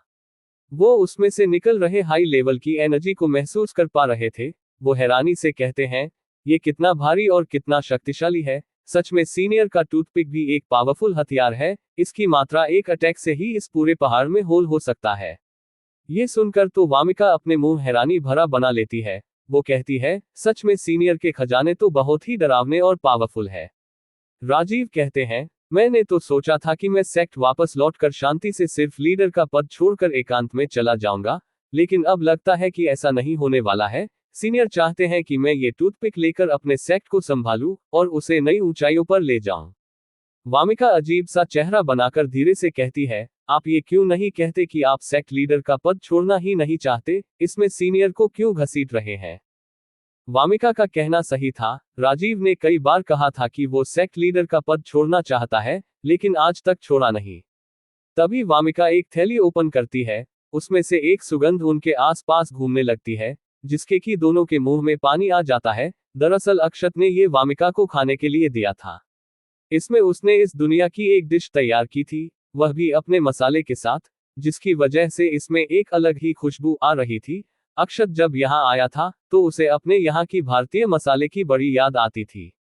क्योंकि यहाँ के खाने में वो स्वाद ही नहीं होता था, तो उसने जंगल में ढूंढना शुरू किया, तो उसे उसके ही जैसे स्वाद और सुगंध वाले कई पौधे और वनस्पतियां मिली, जिसके बाद उसने उनकी खेती की और उसका मसाला तैयार किया। हालांकि उसे जितना पता था वो वैसा ही करता था, क्योंकि उसे पूरे मसाले का ज्ञान तो था नहीं, तो वो जैसे तैसे उन्हें मिलाकर तैयार कर दिया। हाँ, इसका टेस्ट और महक पृथ्वी के मसाले के जितना तो अच्छा नहीं था, लेकिन यहाँ से तो कई गुना अच्छा है। वो अब इन्हीं मसाले को पास के मार्केट में बेचा करता था, जिससे कि वो अपनी जरूरत की चीज वही मार्केट से ले लिया करता था। वामिका उसे राजीव को देते हुए कहती है, पिताजी आप ये खा लीजिए, वैसे भी आपने आज सुबह से कुछ भी नहीं खाया है। राजीव तो वो सुगंधित अक्षत के हाथों का बना डिश खाना तो चाहते थे, पर वो अपनी बेटी को दिया गया कैसे खा सकते थे। वामिका राजीव को हिचकिचाते देख कहती है, पिताजी क्या हुआ, आप यह खा क्यों नहीं रहे हैं? आप मेरी चिंता मत कीजिए, मुझे अभी भूख नहीं लगी है। वामिका के रिक्वेस्ट पर राजीव वो खाने लगते हैं।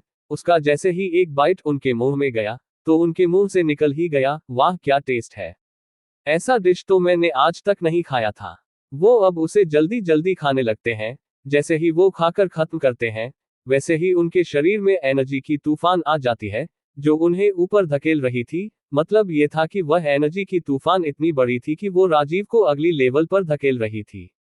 तभी एक झटके के साथ राजीव लेवल पार हो जाता है। वो अब मार्शल लेवल 5 से मार्शल लेवल 6 की शुरुआती स्टेज पर आ गए थे। वो खुश होते हुए कहते हैं, मैंने लेवल पार कर लिया, सीनियर का डिश तो कमाल का था, उसने मुझे एक लेवल पार करा दिया। वो अपने घुटने पर आकर अक्षत को इसके लिए धन्यवाद करने लगते हैं। इधर अक्षत लेटा ही था कि उसे जोर की छींक आ जाती है। वो कहता है, भरी दोपहर में मुझे कौन याद कर रहा है। वामिका भी इससे खुश थी। वो अब न जाने क्या अक्षत के बारे में सोच रही थी, जिसकी वजह से उसका गाल टमाटर की तरह लाल हो गए थे। उसकी दिल की धड़कनें भी बढ़ी हुई थी। तभी वो नमे सिर हिलाते हुए बड़बड़ाती है, ये तू क्या सोचे जा रही है वामिका, सीनियर के बारे में तुम्हें ये सब नहीं सोचना चाहिए, वैसे भी तुम तो उनके सामने कुछ भी नहीं हो। दोनों अब वहां से आगे बढ़ जाते हैं। अगली सुबह अक्षत तैयार होकर मार्केट जाने लगता है। उसे कुछ घर के सामान लेने थे और अपने तैयार किए गए मसाले को बचना भी था। तभी वहां टॉमी आकर भाव भाव करने लगता है और वो गोल्डन फ्लेम कोवा कांव कांव करते हुए अक्षत के बगल के रखे टेबल पर बैठ जाता है। अक्षत उसके माथे को प्यार से सहलाते हुए कहता है, अरे मेरे प्यारे काले कौवे। वो भी अब अपनी आंखें बंद करके अक्षत के प्यार से सहलाने का मजा लेने लगता है। तभी टॉमी अक्षत के पैरों से अपने आप को रगड़ने लगता है तो अक्षत उसे भी सहलाने लगता है। वो कहता है, अच्छा तुम दोनों यही घर का ध्यान रखना, मैं मार्केट से होकर कुछ देर में आता हूँ। इतना कहकर अक्षत वहां से उठकर चला जाता है। उसके जाने के बाद वो कौवा कहता है, मास्टर ने मेरा नाम लिया और मुझे प्यार से सहलाया भी, वह पल कितना आनंददायक था। टॉमी कहता है, तुम चाहे कुछ भी कह लो, लेकिन मास्टर तो रोज मेरा नाम ही पहले लेते हैं। मैं उनके दिल में नंबर 1 पर हूँ, और तुम्हारा नाम लिया। वैसे मास्टर ने तुम्हारा नाम ही काला कौवा रखा है, ये थोड़ा फनी नहीं है। वो कौवा कहता है, इसमें कौन सी फनी बात है, मास्टर मुझे कुछ भी कहकर बुलाए, मुझे वो पसंद है। वैसे उन्होंने तुम्हारा नाम टॉमी रखा है, ये भी कोई नाम है, इससे तो अच्छा मेरा ही नाम काला कौवा सही है। कम से कम उससे तो मेरे बारे में पता तो चलता है। लेकिन तुम्हारा क्या टॉमी, टॉमी, हाँ हाँ हाँ। अपने ही नाम का मजाक बनते देख टॉमी को अच्छा नहीं लग रहा था।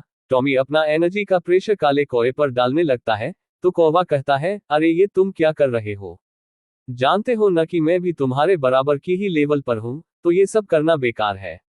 तभी किसी की दर्द भरी आवाज आती है, मास्टर ने आज फिर से मुझे इग्नोर कर दिया, उन्होंने तो मुझ पर एक नजर तक नहीं डाली। भला कोई इतनी सुंदर और हॉट लड़की को कैसे इग्नोर कर सकता है। ये बोलने वाली एक पुरानी ब्लडलाइन की मकड़ी थी जो अपने वेब के सहारे पेड़ से नीचे उतर रही थी। उसे देखकर तो टॉमी कहता है, क्या कहा तुमने लड़की, वह भी सुंदर और हॉट, देखकर ही तुम पर उल्टी आ जाएगी, और अपने आप को सुंदर कह रही हो। ये सुनते ही तो वो मकड़ी जोर जोर से रोने लगी और कहती है, क्या मैं सुंदर नहीं हूं? तभी तो मास्टर मुझसे प्यार ही नहीं करते हैं, अब मैं क्या करूं? मैं अपनी ब्यूटी पर पता नहीं कितना टाइम खर्च करती हूं, और फिर मास्टर का इंतजार करती हूं कि वो एक बार मेरी तरफ देखें, लेकिन मैं फिर भी सुंदर नहीं हूं। अब मैं क्या करूं? मास्टर अब मेरी तरफ तो एक बार भी नहीं देखेंगे, अब मैं क्या करूं? Like, subscribe and turn on notifications for RK Novels podcast.